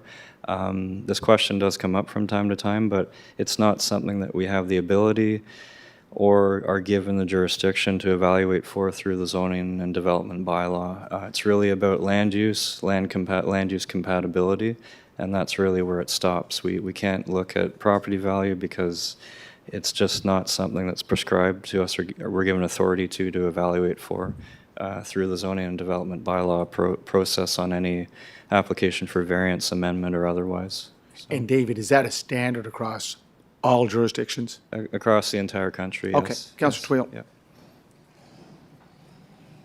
Well, it might not be the standard across the country, but maybe it's a standard we should be looking at, okay? just because doesn't apply across Canada. All you had to do was listen to the testimony that was here that night. She went on a great lengths, talked about her property values and everything her and her husband worked for. Okay? And it was pretty clear, crystal clear, that this is our lifelong investment. We don't have pensions. If this facility goes in and our property values goes down, who's going to help us? Who? Who's going to help us? So you solve one problem, or you think you're solving one, and you create several others. And maybe it's time. Maybe that should be built into the new zoning and development bylaw, that we should be bringing in appraisals to look at some of these decisions to see what the negative or what the impact and effect is when it comes to property values. And ask the professionals, if a development like this goes into a neighborhood, what does it do to the property values? What does it do to the property values of the residents that are in the area of influence, primarily within 100 meters? The other point I wanted to bring up is, we talk about a strategic plan. We hear that time in and time again. We have a strategic plan. We're going to be working on a strategic plan, how it lines up with the official plan, how it lines up with the zoning and development bylaw. Well, if we have a strategic plan, why are we always reacting to these particular applications that come forward? Why are we not proactive with the province saying, you know what, maybe it's time the province build a facility that can accommodate folks that need this housing, and maybe it should be run by the provincial government. Councillor Twill, that's not the planning issue here. Pardon me? Well, no, let's it get is. to the No, vote. it is. Come on. No, come on, Come Mr. on. No, Come on. Yeah, What? this. No, the resolution's on the floor, Councillor McCabe. But you're What? swaying off Resolution's the on the floor. resolution. You're swaying away from the resolution. No, I'm not, All sir. it is, No, do you know it's what? approval. My heart goes out to the residents does and the too, all community. of us. No, actually, you voted with the development at the planning board. Excuse me, are you saying have I no said you voted for the consideration from development. That's neighbors? what you voted for. Councillor Anyway, Twill. so do you know what? No, Councillor Twill, no. To the resolution tonight. Resolution. If there's discussion to be had for further changes, that would have to probably start at our committee level. Yeah. I would suspect. We're not going to have that discussion tonight. Yeah, Councillor Twill, have a seat. Come on, we're moving on. Yeah, you can vote for it or against it. Yeah, okay. Councillor Twill, we're going to have the Deputy Mayor. It's council's vote. Councillor Twill, thank you. And I hear your passion. I think we all feel it. These are tough, hard decisions that we need to make. And they're not easy. We've made them before over the last 4 years, and we will continue to have to make these hard decisions. But what I can suggest is that, unfortunately, tonight, we have a parameter to which we can vote for or against this resolution. But I encourage you on the 23rd of June to come and bring these things forward to our next zoning and development bylaw. That is going to be what we will be guided by in the future. But right now, we're guided by the zoning and development bylaw that we have right now in real time. Unfortunately, that's what we got. Councillor Twill, it's your third time. Please stick to the I appreciate the resolution. invitation on the Stick to the 23rd, resolution. Right? But tonight we're dealing with the residents that are surrounded. 147 Hillsborough Street. Okay? And you know what? It's more than 5 residents that are opposed. I know some of the residents didn't meet the deadline. From what I understand, I've talked to some of the residents, and they're at a loss. Like they're saying, no, who's going to help us? Who's going to help us when we're dealing with these particular issues? I mean, I know when other facilities of similar nature went up around the city, and you contact the people that are running it, the NGOs, well, once it's off our property, it's your problem, But getting back to the property value and the strategic plan, that's what the strategic plan is all about, is looking at facilities of these nature and where they're placed throughout the city of Charlottetown. What is the best location? What is the best model? We haven't embarked upon that process, haven't embarked upon that at all. So to say that it's not reasonable to bring it up, I think it is reasonable to bring it up. But anyway, we've got a lot of disappointed people in this community, really disappointed. And what's the date for that planning meeting? June 23rd? June 23rd. Mark it. Okay. Question called? Question called. All in favor, please raise your hand. Okay. Against? Councilors Twill and Durant. Okay. Councilors Twill. Okay. And Durant. Opposed. Okay, sir, is there another one? Or just second reading? First reading, Your Worship. Official City of Charlottetown Amendment to Official Plan. First reading of the zoning development bylaw PH-ZD.2 to adopt the bylaw PH-ZD.2-111, a bylaw to amend the zoning development bylaw by amending Appendix C, approved site-specific exemptions of the City of Charlottetown zoning and development bylaw as it pertains to the subject property at 147 Hillsborough Street, PID number 342907 in the downtown mixed-use neighborhood DMU zone to permit a transitional housing facility capable of accommodating 11 individuals with an existing building on the subject property. Be it resolved that the bylaw to amend the City of Charlottetown zoning development bylaw PH-ZD.2-111 as it pertains to subject property at 147 Hillsborough Street as attached be read a first time and approved, and that be read a second time at the next public meeting of council. Moved by Deputy Mayor Lanny Yankoff and seconded by Councillor Julie McCabe. Okay, Councilor Twill. No. Okay, all those in, okay, no. Shelley Carey. Okay, nays, Councilors Duran and Councilor Twill. Okay. Is there another reading? Is that it? That's it? That's it? Okay.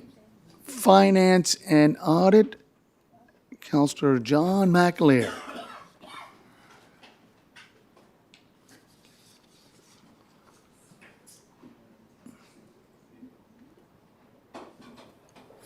Thank you, Your Worship. Finance, Tendering, and Administration Committee met this afternoon, Tuesday, June 9th at 2 o'clock.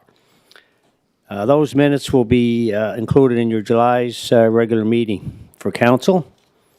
There's no resolutions for your consideration. Thank you. Okay. Good. Okay. Good to move.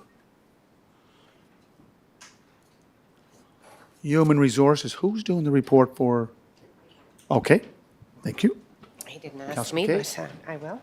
So our Human Resource Committee met on the 9th of June.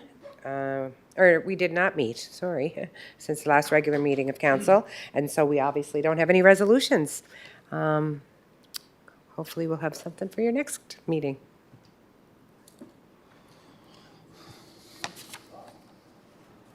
Okay. No? Okay. Strategic Priorities, Communications, Intergovernmental Cooperation, and that is Councillor Matard. Councillor Matard. Thank you, Your Worship. The Strategic Priorities, Communication, and Intergovernmental Cooperation Committee met on May 28, 2026, and the draft minutes are included in your package. There are no resolutions for your consideration this evening. However, we do have a first reading to amend the elections bylaw. If there's any questions regarding my report, I'll do my best to answer them for you. Thank you.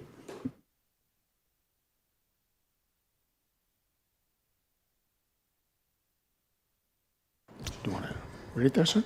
Your Worship, City of Charlottetown Election Amendment Bylaw number 2018-08-D to amend the City of Charlottetown Election Bylaw number 2018-08 to include updated definitions and provisions consistent with the municipal elections regulations and the campaign contributions and election expenses bylaw regulations. Revise electoral ward map to include the annexed lands of Marshfield.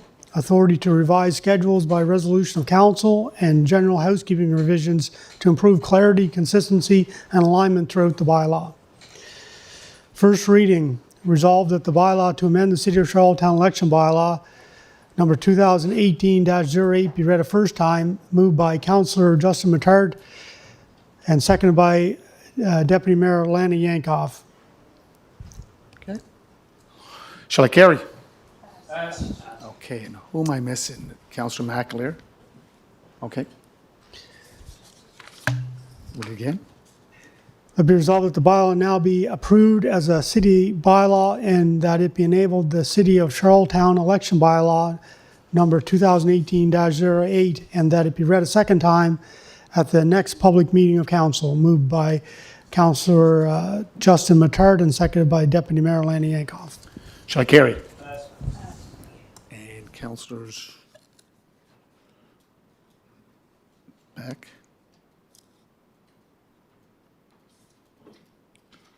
Back. And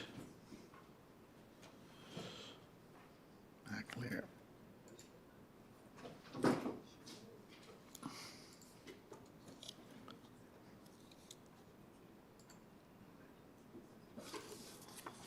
Okay. Good. Okay. Protective and Emergency Services, Councillor Julie McCabe. Well, thank you, Your Worship. Well, the Protective and Emergency Services Committee did meet on May 19th. The minutes are included in your package. One thing before we move into any questions on the reports in your package, the minutes, I think, need to be corrected. For some reason, in our minutes, it states there was a little bit of discussion about what was coming down the pipes at the provincial legislature on the potential Bill 103 amendments. But it's in here that, you know, it unanimously passed in late May, granting authorities for authorities and police greater power to return runaway minors to their home. I don't know why that comment's in minutes when it happened after our meeting. So I think that should be put out of those minutes because the legislature didn't pass that bill prior to that discussion. So I'd like to mark that. Now, if there's any questions, I will do my best to answer.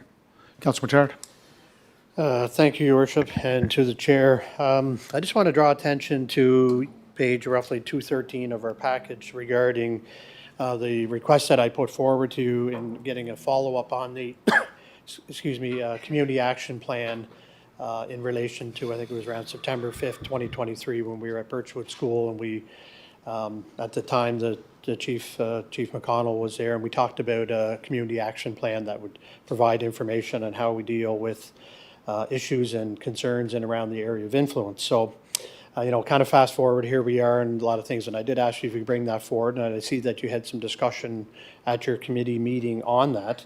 And when looking at here, it's talking about, some action plans around go forward. So committee was advised that council previously directed Charlottetown City Police to develop and publicly share a community action plan and key performance indicators addressing illicit drug use and related illegal behaviors to help residents feel safer in their homes and neighborhoods. This was done around, like I said, September 5th. So, there is some feeling that the residents were not provided with that type of community report. And I'm not sure at the time how that was anticipated to be rolled out, whether it be on our website channels or directly provided to residents in and around that area and across the city as a whole. I mean, obviously I'm zoned more in around the Park Street area, but I recognize that this is not just in that area, and it's certainly across the city. But I am happy to see, in the absence of that actual report, that the committee was further advised that the new PEI policing standards will require regular community safety surveys and annual public reporting on policing priorities and outcomes, which will support future planning and community engagement efforts around this topic. And there's a list of action items here. So those action items consisted of things like continued designated police foot patrols within Park Street area, implementing neighborhood resident checks to gather community feedback, concerns, and desired outcomes, distribute community handouts, encouraging residents and business to report incidents directly to police, ensure that all reported concerns generate police occurrence files, expand public awareness campaign through additional signage, I'm paraphrasing now, and then monitor and evaluate the effectiveness of this. So my question around this, Senator, is when do we plan on rolling this out?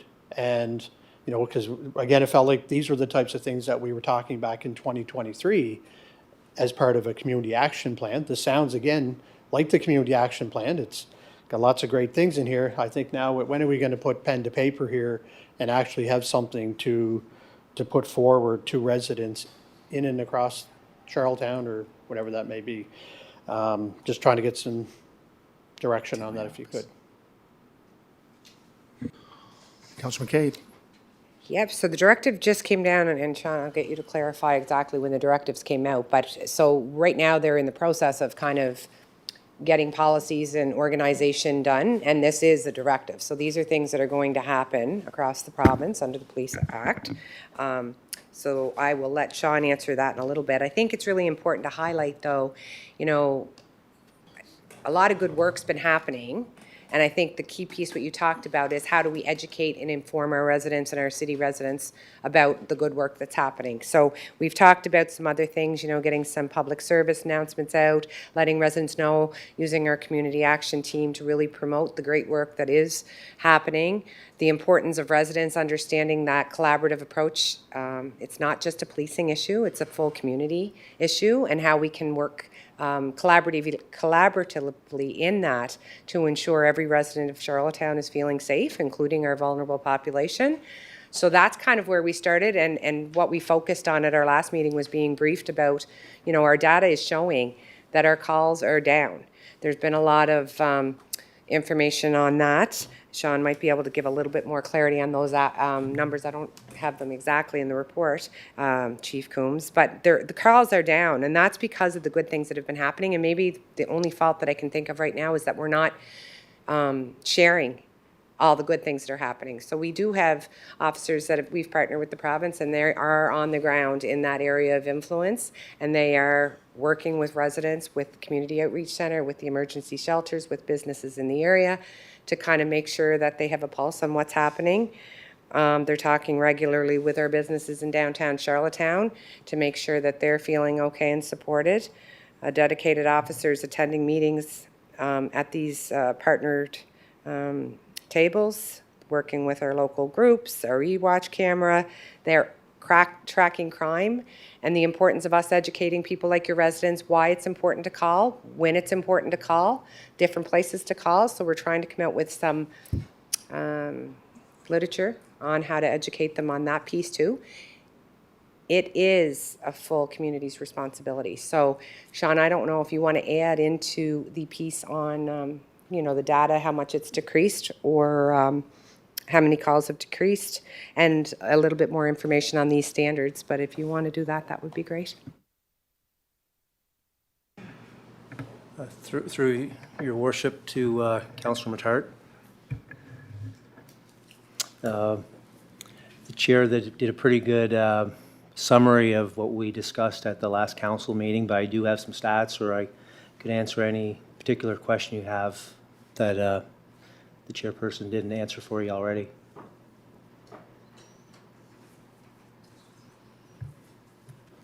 Okay. Well, thank you for that, Chair. I appreciate you, you know, providing that context, and you know, and I'm sure there are positive things that are coming out of there. I mean, I see it myself. However, there are still lots of problematic areas, and that's not to suggest that our Charlottetown City Police Services is not doing a good job. It's just that, you know, it's kind of like one of those things where you move somebody along and a half hour later, right back to the same spot. So, you know, there's, you know, and I call quite often and speak to residents quite often, and that may not necessarily suggest that calls are low. I've had a lot of residents who feel they don't bother to call anymore because, you know, the problem goes away for a few minutes and then it just comes back type of thing. So I'd like to see, obviously this continued effort, not only down around there, but certainly across the city. And like I said, if there's more information, I'd like hearing, the line here that I said, implement neighborhood resident checks to gather community feedback, concerns, and desired outcomes. I'm assuming that means door-to-door checks. I don't know how else you'd be checking. There are still residents in and around the area of influence who do not feel safe. There are residents who feel there are still lots of problematic areas to address on a daily basis. And 1, 2, 3 incidents a day is still too many.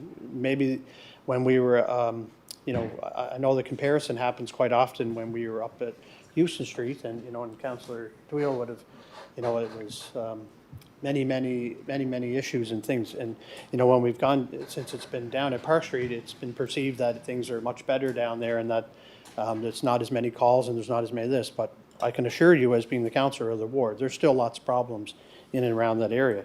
So anything that we can do to kind of keep the momentum going around, protecting residents, dealing with issues, timely, not to suggest again that they're not being done that way. I think it's, it's what the residents are hoping for. So I'm really hoping that a lot of these action items that are listed here, because they sound to be very direct to the residents in the way of information, like can say, resident checks. And I don't know if that means we'll come and check once a call is logged versus just randomly going out throughout the neighborhood. There talks about expanding public awareness campaigns through additional signage. I'm not sure what that means. Distribution of materials, including, like, say, fridge magnet, resources, community safety information.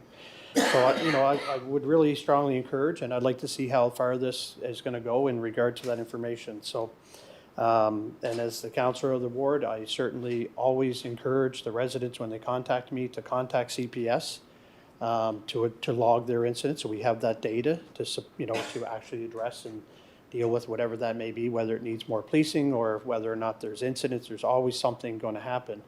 But and I do appreciate and thank CPS. I know I see you in that area quite often, so I'm never to sit here and suggest that you're not doing anything down there. There's certainly lots of presence, but it's just there's always something, and the residents are just not feeling that comfort still. So, and with the nice weather you drive by the park here today. When I was coming here, there's just a lot of activity happening there, and it gets out of hand pretty quickly. And so hopefully we can keep the momentum going for addressing those issues. So I appreciate you bringing that forward, and I will address those with the residents who asked for that. Thank you. Thank you. And I think there is always going to be continued work. There's not a simple solution. We just came back from the FCM and we heard continuously, we're talking about houseless issues, we're talking about addiction issues, we're talking about mental health issues, we're talking about a really big problem that it's not as easy. You can't place your way out of those situations, unfortunately.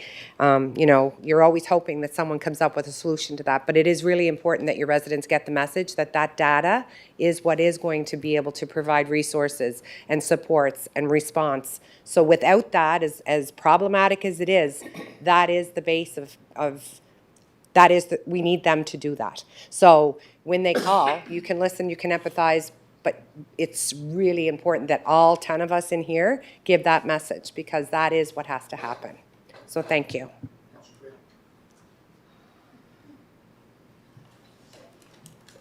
I too want to echo Councillor Matart. I appreciate the work of the Charlottetown Police Department. But we have residents that will not call. The issue of trespassing. Again, I'll reiterate, open-air drug usage in around the Douglas Street area. It's just a disaster, just a non-mitigated disaster. I've made the request, as you know, previously at University Avenue. I think it's time for foot patrols up and down University Avenue. University Avenue is a high-profile street in our city, probably the busiest street in Charlottetown. There's a lot of things happening to some of the restaurants. Some of the property owners simply don't feel safe, and I think we need to be proactive, having that presence, foot patrols, out,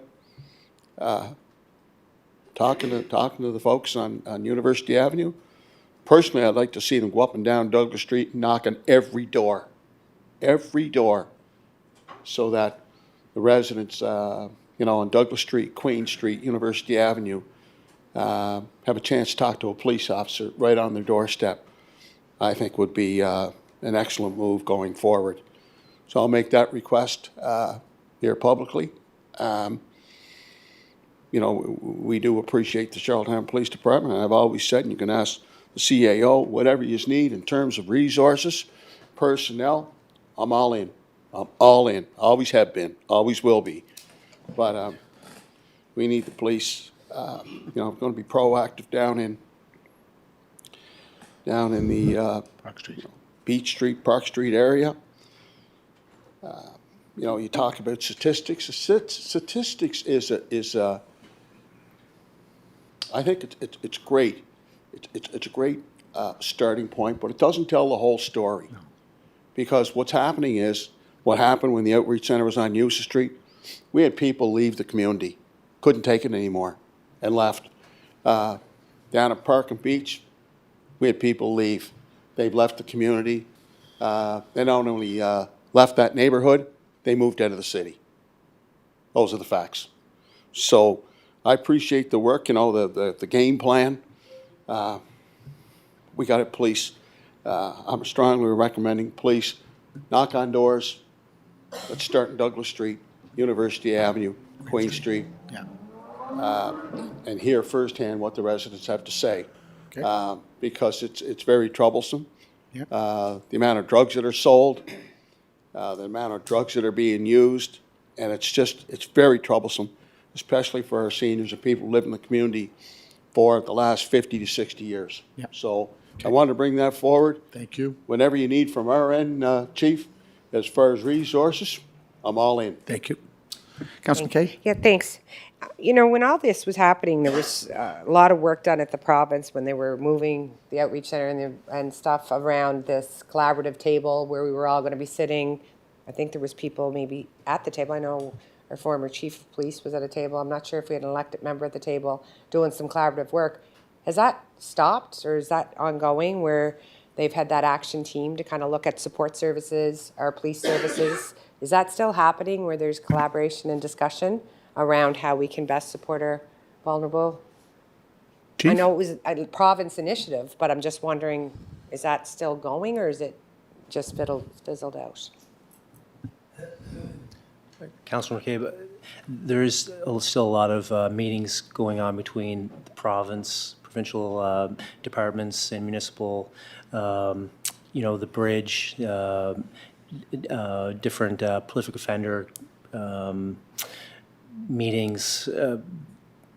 Those are still all taking place. I'm not sure if I'm hitting the one that you're looking at in particular. I was thinking more. The bridge is a response. The prolific offender, and those are kind of more response. But there was a planning committee at one point where we were sitting down, or we were supposed to. That was one of the recommendations that came out of Carly's report, I believe, where we were going to sit down, we were going to work with the different agencies to figure out how we could best address and collaboratively work together to support our vulnerable population. That's what I understood was going to happen. I think that if we still had that kind of a working group or an opportunity to sit at a table and look at the bigger issues, that's where resources who's doing what. That's where you can best educate your residents about whose role and responsibility is what. But if we're not at a table having those discussions, then I'm just wondering if that was still something. Thank you, Councillor McCabe. So I think, I'm familiar with what I think it was called a community action group, which actually included a number of people from the province, obviously from the NGOs who were operating City of Charlottetown. I believe at the time our former chief might have been also part of that group as well. And there was an asserted effort to have that group together. It came out of Carleen Donnelly's report. It was supposed to be an opportunity to collaborate with residents in the area. Not sure that it has ever really unfolded, because from what I've received as reports is nobody's ever went to a door down on Beach Street, Park Street, or any of the surrounding areas with information that stemmed from those types of meetings. Not to say the meetings didn't happen, I'm just saying what came out of there. My understanding was once the decision was made back in March of 2025 that the outreach center was staying and thing, kind of things all just started to dissipate, and there was obviously some changes in leadership. Again, I'm just speculating. Because I haven't heard anything come from that. And I hope that as a counselor of the ward that I would have been provided with updates and knew that residents were being consulted with based on those action items. So that's why I think it's even more important. We're sitting here now saying as a city, through CPS, that these are the action items that we're going to do, and so we can be held accountable ourselves here if this does not happen. And I will continue to monitor this going forward to see how we do in these areas with the residents in this area and across the city and all kinds of areas where there's problematic situations. So that's my best understanding of where that committee went, and I'm sure the CAO could speak to it if he remembers what it was called there at one Our point. former CAO went to the meetings. I know that. Yeah. Chief, do you want to, CAO? Thank you, Your Worship, and through the chair to both her and Council Matard.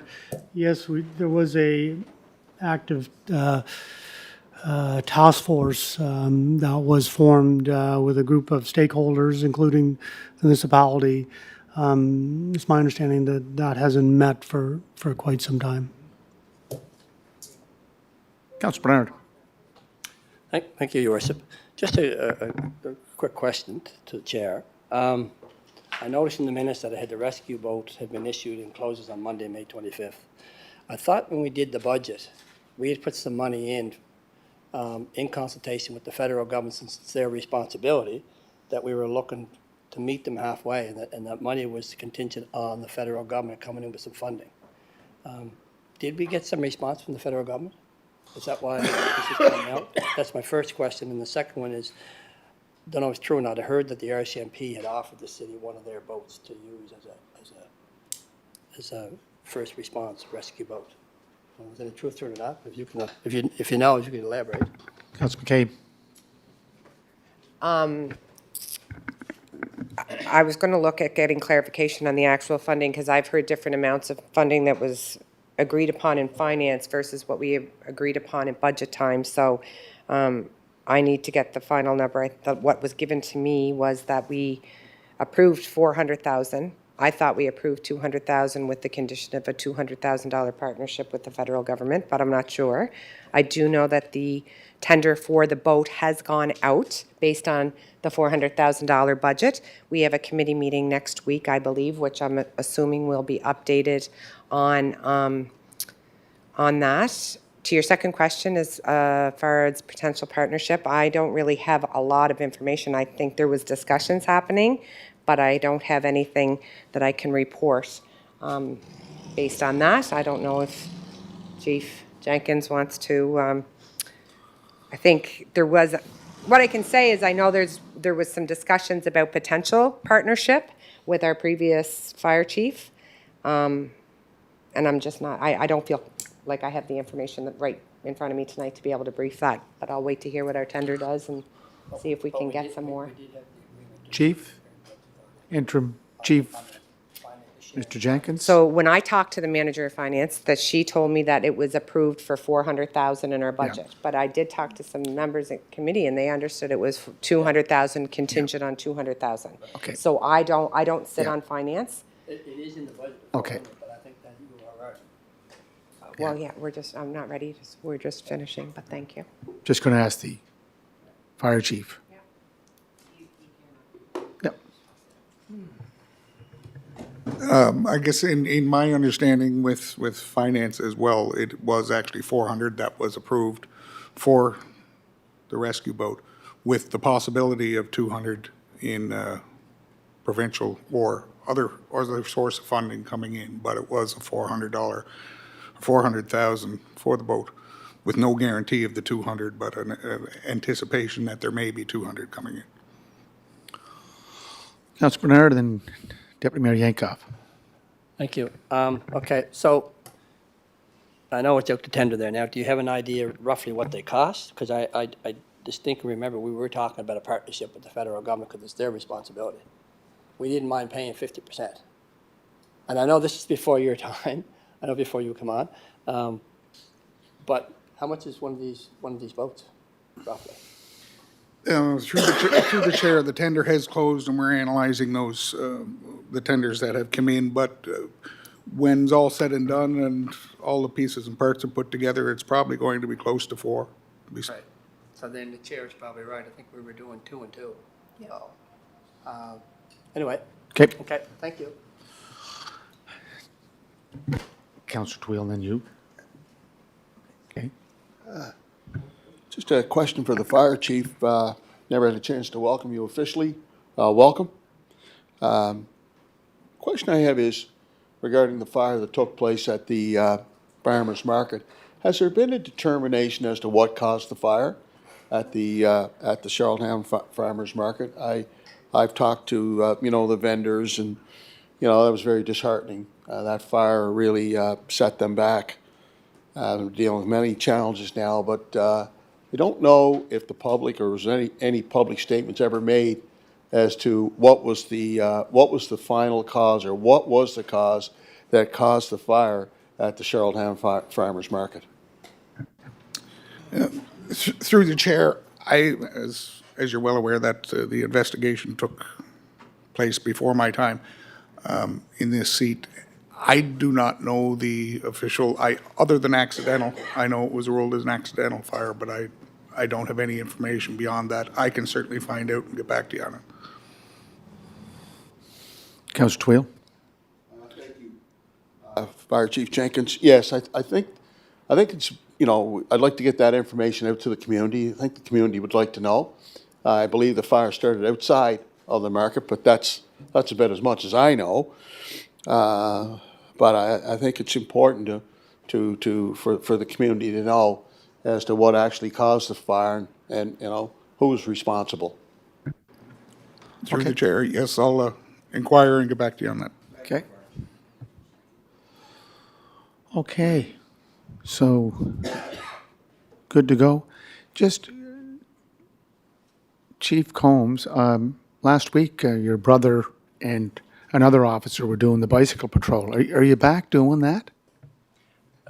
Your worship, yes, they Good. they do that. They try and get on for about an hour per day. They've got a lot of ground to cover. They're down at the Outreach Center and Park Street in the impacted zone, but they try and do some patrols of the downtown area, and then the bikes are mainly for the rails trails. Yeah, you should look at e-bikes. Are they e-bikes? Yeah, look at the e-bikes. They're using the traditional bikes. They need some exercise. They're good. They're good pedaling. They're young fellows. And it was brought up earlier about our e-cameras. Under the planning report, are all the e-cameras working? Like, I was with the understanding that, can you give us a report on that? Or maybe it's... We have a lot of e-cameras across the city, as you know, and we have one designated technician who fixes them all, Terry Paul. He does a fantastic job. Yeah. There'll be occasions where several are out. I can't say at any given time how many are out. He'd have to come here and give you a technical explanation of it, but we could probably put a report together on any given day how many might not be working. Yeah, because I've had students from MUN and the UPEI School of Medicine up to your dispatch room. It's very, very impressive what they are able to do and the functionality of them. Thank you. You're welcome. Okay. Parks, we got a resolution? No? Parks and Recreation? Okay, Councillor Ramsey. The floor is Ward 5. Thank you, Your Worship. Members of Council, Parks, Recreation, and Leisure Activity Committee met, and we jointly met with Public Works the same time at our last meeting on June 1st, and the draft minutes are in your package. There's one resolution, and the material for the Sherwood Sports and Recreation Complex is going to be in the Public Works file here that Councillor Twill will be presenting. The Youth Committee met on April 16th, and draft minutes are also in your package. And that's all. I'll willing to answer any questions, Your Worship. Okay. Thank you. Do you want to go with the resolution? Okay. Good. Okay. Water and sewer. Where? I can't see that. Oh, my God. Go ahead there, Councilor Bernard. Thank you, Your Worship. Councilor Ramsey, I'm just wondering, last month, where we handed off the information for you for the Colonel facility, I think there was the mock-up for the building for 4 pads. There was a 2025 updated price of $10.3 million. And the other information that came with it from the Charlottetown Curling Club. I'm just wondering what the next steps would be now that you have that information. But a lot of people were asking what would be the next step. So, and I know at $10.3 million, I mean, if you got 1/3 from the feds, $3 million from the feds, $3 million from the province, $3 million from us, that's $9 million. Charlottetown Curling Club was saying they have between $1 million, 1.5, 2 million, which would pay for it. So I'm just wondering what would be the next steps in your department. Thank you. Councilor Ramsey. Thank you for that question, Councilor Bernard, which is great because you handed that report off to me and I gave it to our managers. We didn't have a chance to discuss it at our last meeting because we had a joint meeting with Public Works, but that's going to be on the agenda for the next time. And I think we're looking at funding off the record rate now as a sidebar for, as you said, from federal, provincial, in Curling Club and us along that line, because as everyone knows, it's a big sell just for the city, just to go, in this by themselves. So we're looking at that, and that will be certainly be on our Parks and Recreation meeting, all your questions for the next time. Thank you. Thank you. Thank you, Councilor Ramsey. Thank you. Thank you very much. Okay. Water and wastewater utility. Councilor Robert Duran. Thank you, Mayor Brown. The Water and Sewer Utility Committee met on May the 20th, and the minutes have been included in your package. We don't have any resolutions for your consideration, but we have lots of minutes in our package. If anyone has any questions, please feel free to ask anything whatsoever, as our manager can answer them right here. Thank you. Councilor Matard. Thank you. Thank you, Chair. Chair, during our last meeting that we had, we were having a discussion on the, I guess I'll just bring it up here, on the drought contingency plan. And Manager Joshua was going through that. And at the time, during that meeting, the mayor had raised a question regarding potential data center on Prince Edward Island and whether or not we'd have enough water to support that. I think during the meeting, it was kind of just brushed off, and we didn't have any really discussion on it other than Joshua indicating that there wouldn't be enough capacity to do that. So I never thought anything more of it until more recently, when there was an article in the paper. We've now, as council, are starting to receive email inquiries as to what council is doing with the data center and things of that nature, and I'm sure we're getting verbal. So I guess my question is more to the mayor, through you, if I could. I'm just curious, Mayor Brown, as to the context behind that, and how do we address that query that we're receiving from residents and possibly businesses? Because I'm not able to answer it. One response I said was, I don't understand what the context of it was. I didn't know if it was just an inquisitive inquiry that was, could we do that? But it seemed to have set off some interest in some people who are certainly opposed to that. So my question is more to you, is to say, how would you like for me to respond to people regarding your comments around, could we or support a data center? I don't know if there's further context to that, or if you are having discussions regarding a data center to come to PEI. No, I'm glad you asked the question, Councilor Thank Matard. you. So Because again, not being critical of your question, I just want to know I'm how glad to you bring it up. respond to the people who are asking us. Yeah. I know I received several emails. Yep. I think we were blind copied. I'm just speculating there, so I'm assuming everybody else did. And if you can enlighten me just in the way of where the context of that came from, so I could respond. So Thank there you. were two separate meetings. There was one for the Standing Committee for Water and Wastewater, and a business entrepreneur, an entrepreneur asked me about, the possibility of what we're doing as a province, as a municipality principally, about AI, and wanted to know about the water capacity. So that's all the question I asked. Do we have the water capacity? And Josh, I think you answered the question that we don't have the water capacity. Under a different committee, I believe it was under Environment and Sustainability, I asked the question about, do we have the power grid, the electrical power grid, to sustain the requirements of a AI data center? And I was waiting for the response for it. But they were just questions. There was no implied statement that there was a permit received by our Department of Planning, Development, and Heritage to build or look at a AI data center. That was never discussed or brought up.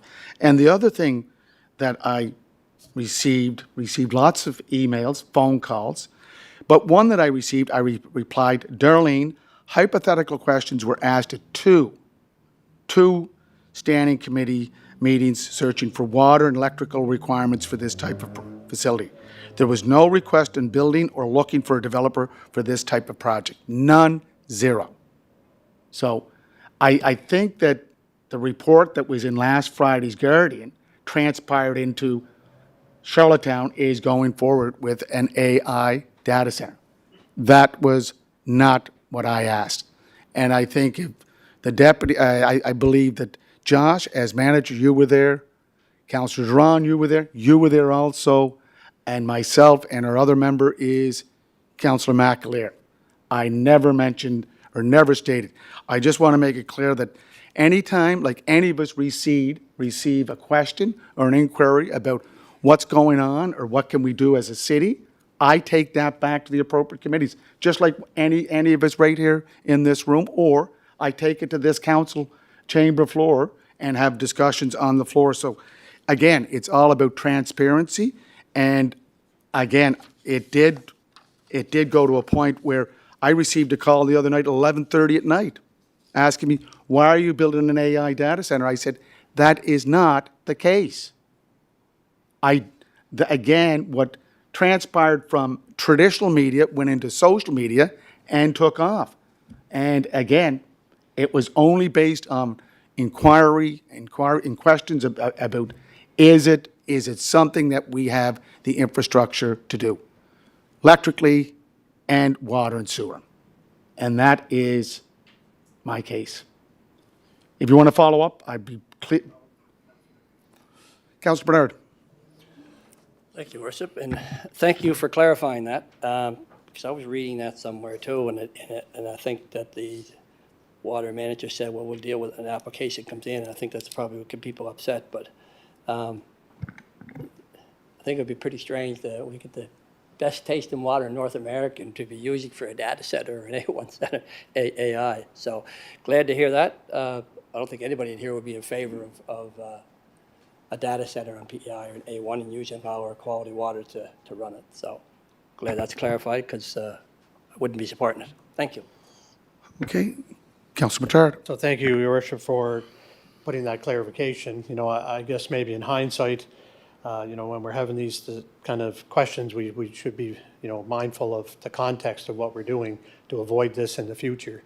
Well, no, the context was a question that was asked to me by an entrepreneur that I took to the standing committee, to two standing committees. There was but I no. think even that context, we didn't have all that in the sense of even if you had to Well, explain that's that during. the report that was in the paper went beyond what I thought was just a simple question. Anyways, I'm not here to debate what's in the paper, not other than the fact that, you know, the residents are asking questions of council, myself. Are we planning for an AI data center here in Charlottetown and No. Wahai and so on and so forth? And I was caught off guard in regards to answering that. So thank you for your clarification. Thank you. I think that addresses it. Your context was merely asking a question with no intent to No intent. None. have any other substantive conversations with people in regard to AI data centers here in Charlottetown. And that's all we need to know, I think, in this Well, point in time. here's another thing you have to know. There's a post that my daughter saw. This is what a post that said, we need, and this is Pat King FX, we need to start burning down the houses of politicians who support this trash. That, my daughter read that. Yeah, that's That unfortunate. hits home when that happens. And I think a report that generated this is unfair to elected officials that come in and ask questions on behalf of citizens, whether they're entrepreneurs or they're just general citizens or general population. So she was quite disturbed by that. And I've had calls that have been very abusive all weekend. And again, exploring an idea is not the same as endorsing it. That's what I was doing, exploring. And Councillor Duran, he can, if he had issues about it, I'm sure he would have said, are we building an AI center? We didn't even get that far. I thought you were asking the question while we were in the meeting. That's why I sloughed it off as nothing more than you asking the question. And then, of course, when it became something, then it was like, okay, well, maybe there's more to this. And we as elected officials are being questioned about it, and I had no response on how to address it. So I needed to ask you what your context I was. appreciate it. So that you could publicly state what your context was. And now we've moved forward with, here's the situation. So thank you very much, Your Worship. Deputy Mayor Yankoff. Thank you, and without anyone taking this the wrong way, I think that's why communication is key. And if misinformation goes out the door, instead of us all wondering what the heck is going on, where's our PSA? Where's our public service announcement to calm the waters and reiterate that it's false information? So I ask, can we have a PSA sent out to that way to assure the residents that this was just somebody asking, does the city of Charlottetown have the capacity to do X, Y, and Z? The answer was no. So now all of a sudden, misinformation is out there. Let's put out the right information in a PSA. Can I ask that that be done? I can tell you that working. Can I ask that that be done? Can I just say that working with our senior communications officer, well, you're asking the question. Yeah. Right. And she has provided talking points or something for me to say. Tonight I'm glad that it was asked by a councillor like Councillor Matar to clarify the situation. Again, we have a situation that got out of hand because it was misinterpreted by the misinformation. I'm telling you right now, we as elected officials speak for business leaders, NGOs, community members, and we take that information, put it on this floor, or we do it at the standing committee level. That's all I did, and you know what? I'll continue to do it. Thank you. And just to finish up on my comment, so that's great. I think that's wonderful that you got speaking notes. But we're all getting the information. We're all getting the calls. We're all getting the comments. So why not? I am asking again. I don't know who I'm asking. The CAO. I'm actually asking you, Your Worship. Yep. Can you request a public service announcement be put out tomorrow to the public so we have something to share to anyone that asks us, so that it's consistent messaging going back out to the public? Okay. I'm asking. Could I ask our senior comms officer, please? Jessica, just. Thank you for the question. If it is determined here by council tonight that that is the will of council to issue some communications, we can certainly do that. I think in this case, we felt that it may be more appropriate to have the mayor address some of these comments directly in this case and kind of clarify what the intentions were, but I'm certainly happy to take direction from council. Councillor McAleer. Yeah, thank you, Worship. I just want to chime in on this. I sit on the Water and Sewer Committee, and I thought maybe I was sleeping or somebody hit me on the head because I don't recall. I think I recall vaguely the mayor making a comment or a general question about the capacity of, but and then I said, so I watched the committee meeting again myself this morning to just to confirm that I wasn't sleeping, and there's there's certainly nothing in there. There's just a general comment. So how it got to a bit of a media. Social media craze, I don't know, but anyway, that's just my comment. Well, it evolved into deep fake, chatbot. Like I'm saying, wait now, it was just a question. And Councilman Tarrant, you were there, it was a question that was given to me by a business person that was just thinking, and these are intense capital projects. these are just not, you know, come by chance initiatives. These require a lot of capital. And again, it was a question at both committees. And Councillor McKinnon, I'm sure that I did ask Jessica, and she might be able to verify if I did or not, but I was asked about the grid. And we've asked questions about our grid in other situations, but never got to this point. Yeah, and I just wanted to reiterate, I mean, if you have the minutes in your package from, from that meeting, there's not a mention in there of anything about an AI data center, so I don't know if that's any more clarity for anybody at, in council here. Councillor Twill. Yes, I too received emails and phone calls, and I didn't know what was taking place, to be honest with everyone here. I didn't know, what the context was. And it was brought up at two committees, not one committee, but two committees. So, there obviously was, motivation to have that discussion, regardless of what the context was. I still don't understand it, but I know that I've gotten emails and phone calls, and one call wasn't very pleasant, to be honest with everyone here. So, and I still don't know how to answer those emails. So, I think, the mayor does the clarification and puts it to rest. Yeah. Councillor Twill, the motivation, why water and electrical, those are the primary components. And Councillor Twill, the other big component is money. And it's not, that was not even something I even breached on. I just talked about what are we responsible in our governance as a municipality, water, wastewater, and electrical, just in terms of how it affects our climate action plan with the chair who sits here, Councillor McKinnon. Councillor Ramsey. Yeah, we can just wrap it up, Your Worship, that once you speak to the press, probably you'll do it tonight, and then if there's a PSA going out tomorrow, and put this to bed, because it's not happening, so end of discussion. Thank you. Okay. Thanks. Deputy. Just so if I hear everyone correctly, so we're all saying, yes, a PSA is going out? Is that what I'm hearing tonight? Sure. Just making sure that I'm not confused. And it's not just that the mayor is going to do an interview, which is great if he does. I'm done. But is there a PSA going out? Jessica? Alternatively, we could also issue a statement on the mayor's behalf. Councillor Bernard, good. Thank you. Thank you for that discussion. One more thing. Go ahead. So is it a PSA or is it a statement from the mayor? Like, can we just not know when we leave tonight what it is that's going?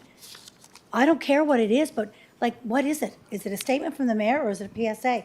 I don't know. Jessica, I just want to know.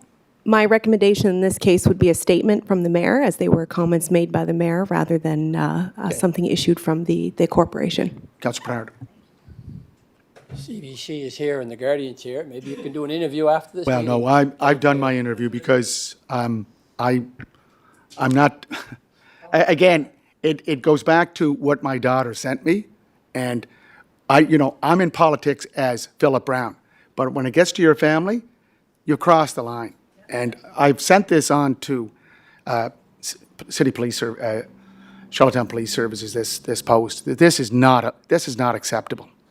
Not acceptable. Okay.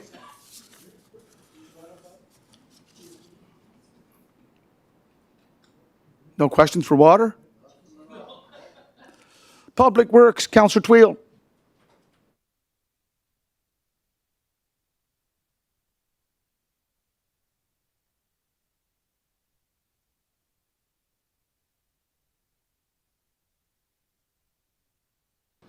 Yeah, it's on there now.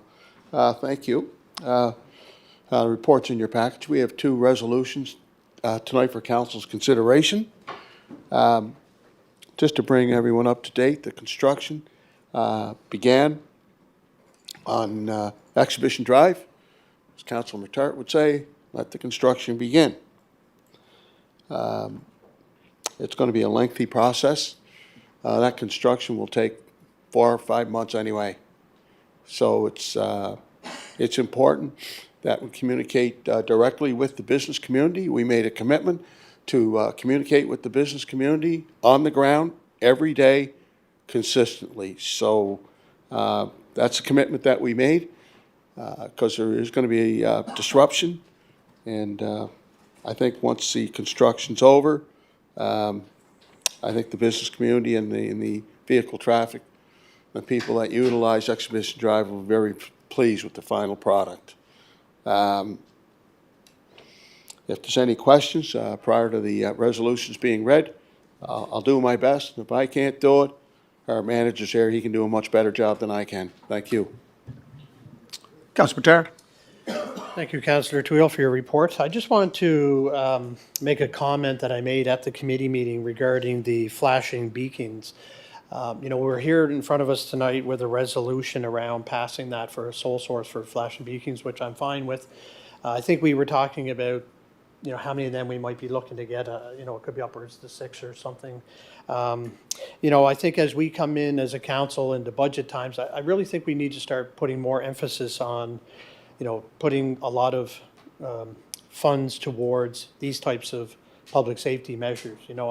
I often sometimes shake my head when we talk about, we're phoning the manager and his staff quite often. I'm sure everybody's wanting these in areas where we all deem that they're needed, speed humps, et cetera, et cetera. And we always say, well, we only have a limited number. We only have 6 and we got this and we got that.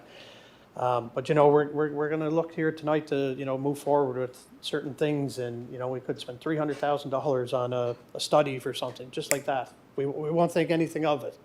But when we're coming to talk about flashing beacons and these types of safety measures, I feel like we're very conservative on that. So I'm only pointing out that I think as we get into our capital budgeting process, which isn't certainly today, I'm asking that that's something that we consider in these areas. So when it comes to these safety measures that we have across the city, and I brought that up at the council meeting, it seemed to be well received, but the rest of council certainly didn't hear my comments, unless you watched the video. So I wanted to reiterate those here this evening. I'm in full support of putting lots of additional budget towards these safety measures, and maybe looking to scale back on certain reports and studies that we do for a time being until we get caught up. So thank you for that, Chair. Councilor Twill. No, that we had a good discussion at the committee level. And, I thought you were quite right in saying that, these are the type of amenities that we want throughout our city for safety reasons, so the pedestrian traffic can safely cross a number of our busy city streets. And I will ask the manager to put this back on the agenda once this resolution is passed here tonight, for committee and council to consider purchasing more of these flashing lights. It's what the residents want. I mean, I'm getting concerns with children playing signs in the different neighborhoods and communities, and we have these different policies, and we also have residents that want speed humps. So I'm recommending now an even comprehensive approach to look at what we can do to make our neighborhoods and communities much more safer. Flashing lights have gone over extremely well. And in this particular instance, I agree with you. There's no need to be conservative. I think we need to purchase more, and hopefully tonight will be the start of it. And I thank you for your comments, and I agree with you. Okay. Good. Want to read that resolution there, Debbie? Public Works Committee Resolution Number 1, moved by Councillor Mitchell Twill, seconded by Councillor Kevin Ramsey. Let it be resolved the council receives the Sherwood Sports and Recreation Complex Master Plan and What We Heard report, and approves staff's recommendation for the Public Works Department to proceed with the schematic and detailed design tender for the design of a new community center to replace existing Sherwood Rec Hall. And the council receives the Cody Banks Arena building condition assessment report and approves staff's recommendation for the Parks and Recreation Department to use the BCA report as a guiding document to proceed with capital upgrade for Cody Banks Arena to be brought forward during the 2027-2028 capital budget process and future budget years. and that the mayor and the CEO are hereby authorized to execute standard contracts and agreement to implement this resolution. Okay. Councillor Duran, you want to say anything about that? No? Okay, Councillor Twill has to say a word. Councillor Twill? Yes, as our CIO pointed out when he read the resolution, the resolution is to receive the report. We're not bound by the report in its entirety. And Frank Quinn will tell you that we use it as a guideline. This is a step in the right direction in terms of constructing a new recreational facility. A tribute to the councillor for the ward, Bobby Duran, who's been very consistent in his efforts over the last 3 to 4 years. And I see this a great development, great excitement for the people in Sherwood, at Parkdale, and hopefully someday we'll have a replacement for Cody Banks Arena as well. So I want to thank Kevin Ramsey, co-chaired the meeting together. It was a good meeting, Parks, Recreation, and Public Works. Good discussion, and I thank our senior staff for all the work that was done collectively behind the scenes. These resolutions just don't appear out of the blue. A lot of research, a lot of discussions take place with the consultants. I certainly endorse the public consultation process that we had. We had 2 open meetings, an opportunity for residents to participate online. Again, it was very thorough, very detailed, and I want to thank the residents for participating and giving us that direction. So this is a really good day for Sherwood, Parkdale, and for the city of Charlottetown. Thank you, sir. Thank you. Councillor Duran, did you call the question? Call the question. All in favor? 9-0.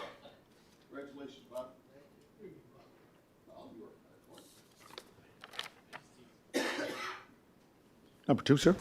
Public Works Committee Resolution Number 2, Your Worship, moved by Councillor Mitchell Tweel and seconded by Councillor John McAleer. Let it be resolved, the council approves the sole sourcing of JSF Technologies AB-9400-2020W rectangular rapid flashing beacons, and that the mayor and the CEO are hereby authorized to execute standard contracts and agreements to implement this resolution. Questions called. All in favor?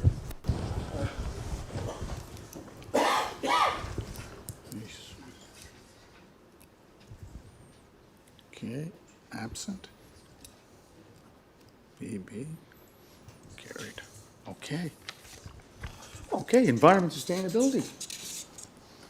Councillor Trevor McKinnon. Thank you, Your Worship. Thank you, sir. Environment Sustainability Committee met on May 26. The minutes are in your package, and there's one resolution for your consideration. I'd like to share a few notes here of what's been taking place and what's coming up in the future. Right now, it's Bike Week. Starting yesterday and going right through until Sunday, residents can enjoy a week-long series of fun, engaging events to promote riding bikes as a healthy, sustainable, low-cost, and accessible form of transportation. And all these activities are free. Some highlights include group rides with bike-friendly communities, a bike tour of Wrights Creek with the Charlottetown Area Watershed Association, the premiere of Kenneth's Story, which is a short film by the city and injury-free PEI, as well as a bike-in film at City Cinema, and the annual Mayor's Ride on Saturday around Victoria Park, which is also featuring free bike tune-ups and helmet fittings. You can find all the details at charlottetown.ca/bikeweek. Throughout May, a number of workshops and events held, including the Fix It Fair in partnership with the Charlottetown Library Learning Center, a Designing Living Landscapes workshop, and the Gardening in Small Spaces session. Each event saw strong participation and offered meaningful opportunities for community members to learn and connect. Staff also delivered Gardening in the Classroom in May. These sessions help students build skills for growing their own food. More than 250 students in grades 4, 5, and 6 took part from St. Jean School, Prince Street School, Spring Park School, and Sherwood School. Charlottetown, we saw a decrease of 9% over last year in ridership in our transit, 115,249 rides. This is consistent with the trend seen since the start of the academic year due to lower international student numbers. Ridership on the expanded East Royalty route totaled 1,155 rides in May, reflecting ongoing uses of the service as residents become more familiar with the route. And finally, our transit team are working hard to roll out big improvements to evening and weekend bus services that council approved in this year's budget. There will be 3 expansions announced over the coming month, with the first announcement coming later this week. That's my report, Your Worship, and if there's any questions, I'll do my best to answer them, and we have Manager Jessica here as well. Thank you, sir. Councillor Ramsey. Thank you for your report, Councillor McKinnon. Just a question. I noticed in a few places we put up new benches for the transit. We're not putting shelters around them, are we? Like on North River Road, there's a few there when you're coming off Colonel Gray. So it's just the benches? Is that what's going there? There's no shelters going around them? I was just wondering about that. I know Anna and Jessica is best to answer this, but I think some are getting shelters and some are not. I think they're different, but Jessica, if you have more information. Through Mayor Brown to Councillor Ramsey, some of the stops got shelters and some of them just got benches. So if you had specific spots you were wondering about, I could look into it and give you the full list. No, I was just wondering because years ago in my past life when we were there, when we put something there, we had the shelter and the benches, both combined. So this way we're just, as you say, we're just going with benches in a certain area and then benches and shelters in other areas. Am I correct? Yeah, through Mayor Brown to Councillor Ramsey, we're trying to define more of the bus stops, even without the shelters, so people have a clear, not muddy, not grassy spot to stand and a place to sit. So there'll be a lot of stops that don't warrant a shelter. The mayor asked for us to report at our next committee about how we determine what gets a shelter and what doesn't. So that report will be in your council package for the next monthly meeting. Thanks. And to Jessica's final, what she just comment there was just going to state, I was going to ask for information for council if we could have a list of where the new shelters are going, where the new benches are going, just so that all councilors know in the wards what we've got. So at the next committee meeting, please. Thank you. And you have a resolution, sir? Okay.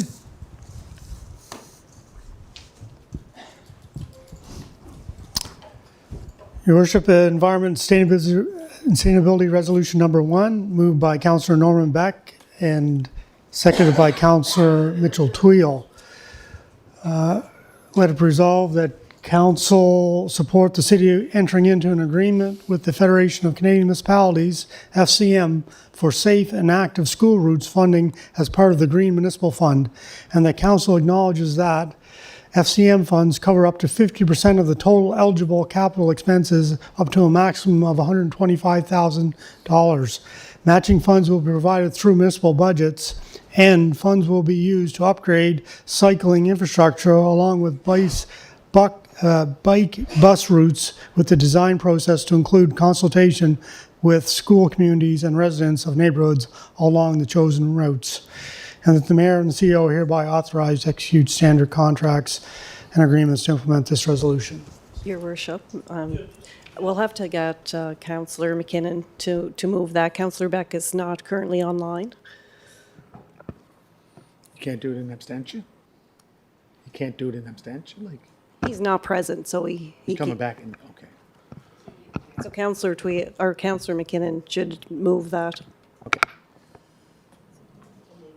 So moved.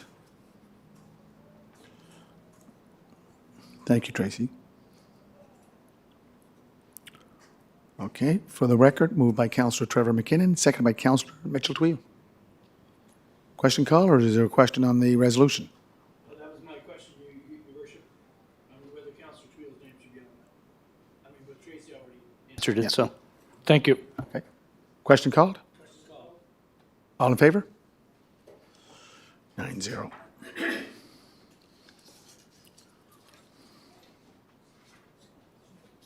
Counselor McKinnon. Absent. PP carried. Okay. Okay, Counselor Bernard? Thank you. I'm just, Councillor McKinnon, I'm just looking at the graph, and I'm just trying to figure out, has the fuel and electricity cost per 100 kilometers? What I'm on page? 305. 305? In your report. And then I see page 306, it talks, the kilometers the vehicles have driven and the annual fuel savings. I just can't find the electrical cost. Am I missing that somewhere?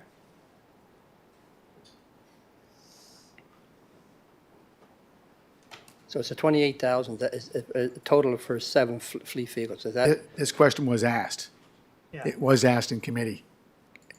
I It think was he's asked got by the you, answer. Your worship. What? It was asked by you, Your Yeah, worship. so you have you have the Nick answer. did a very good of answering it, and I could be wrong, but if you look in the graph on page 305, Yep. it shows in the dollars of how much these electric vehicles are using. It's less than $5 for electricity charge per 100 kilometers.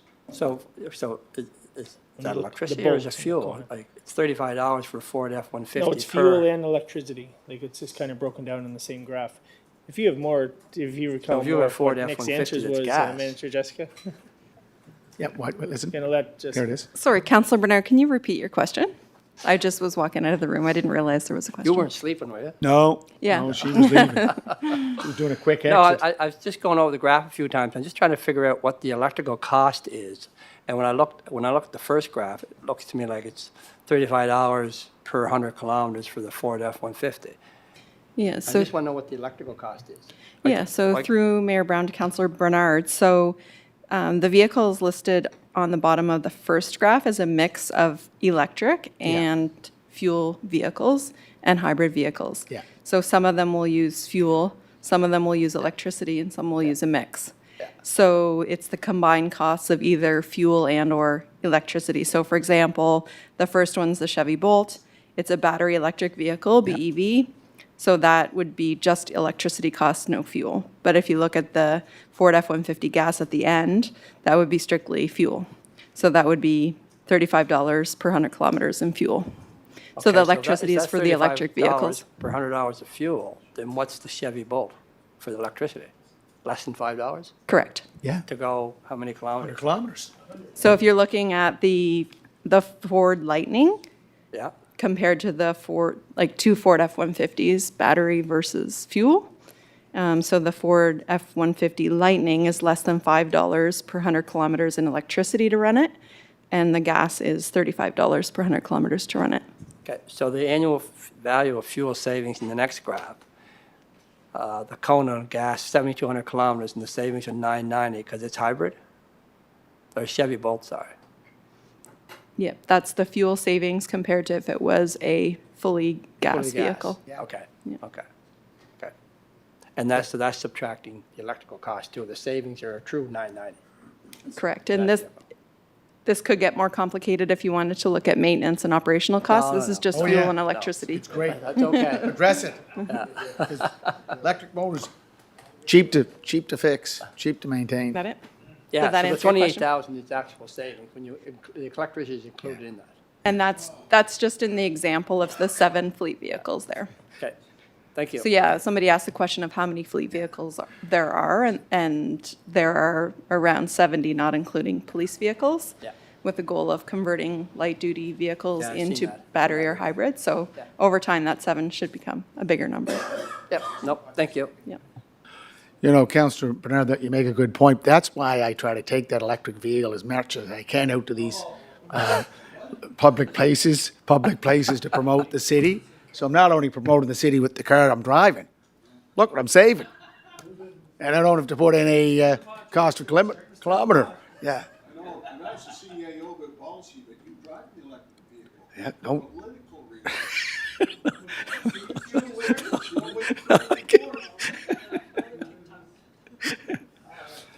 Is that it? Look, Councillor Drawn. Any new business? No.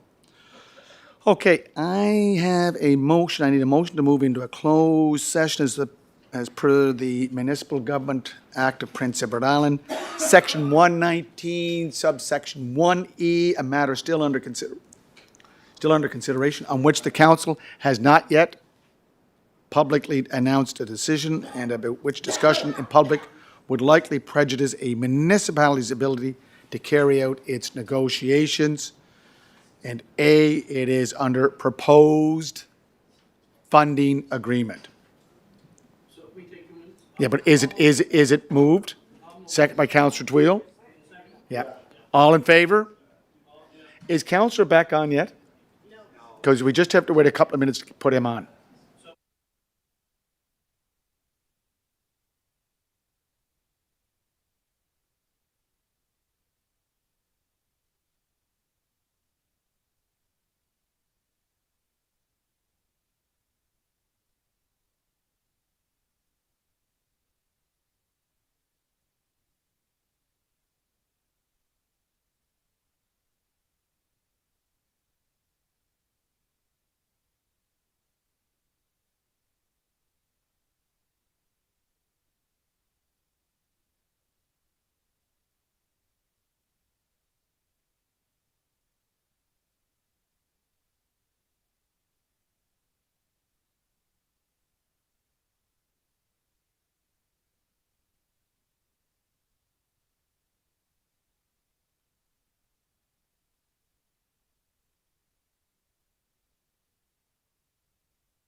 the meeting? Okay, just right now, we're not live. Okay. Okay, no business arising. No business arising. Move to go to adjournment. Moved, seconded. Councillor Ramsey, second by Deputy Mayor. All in favor? Councillor Beck?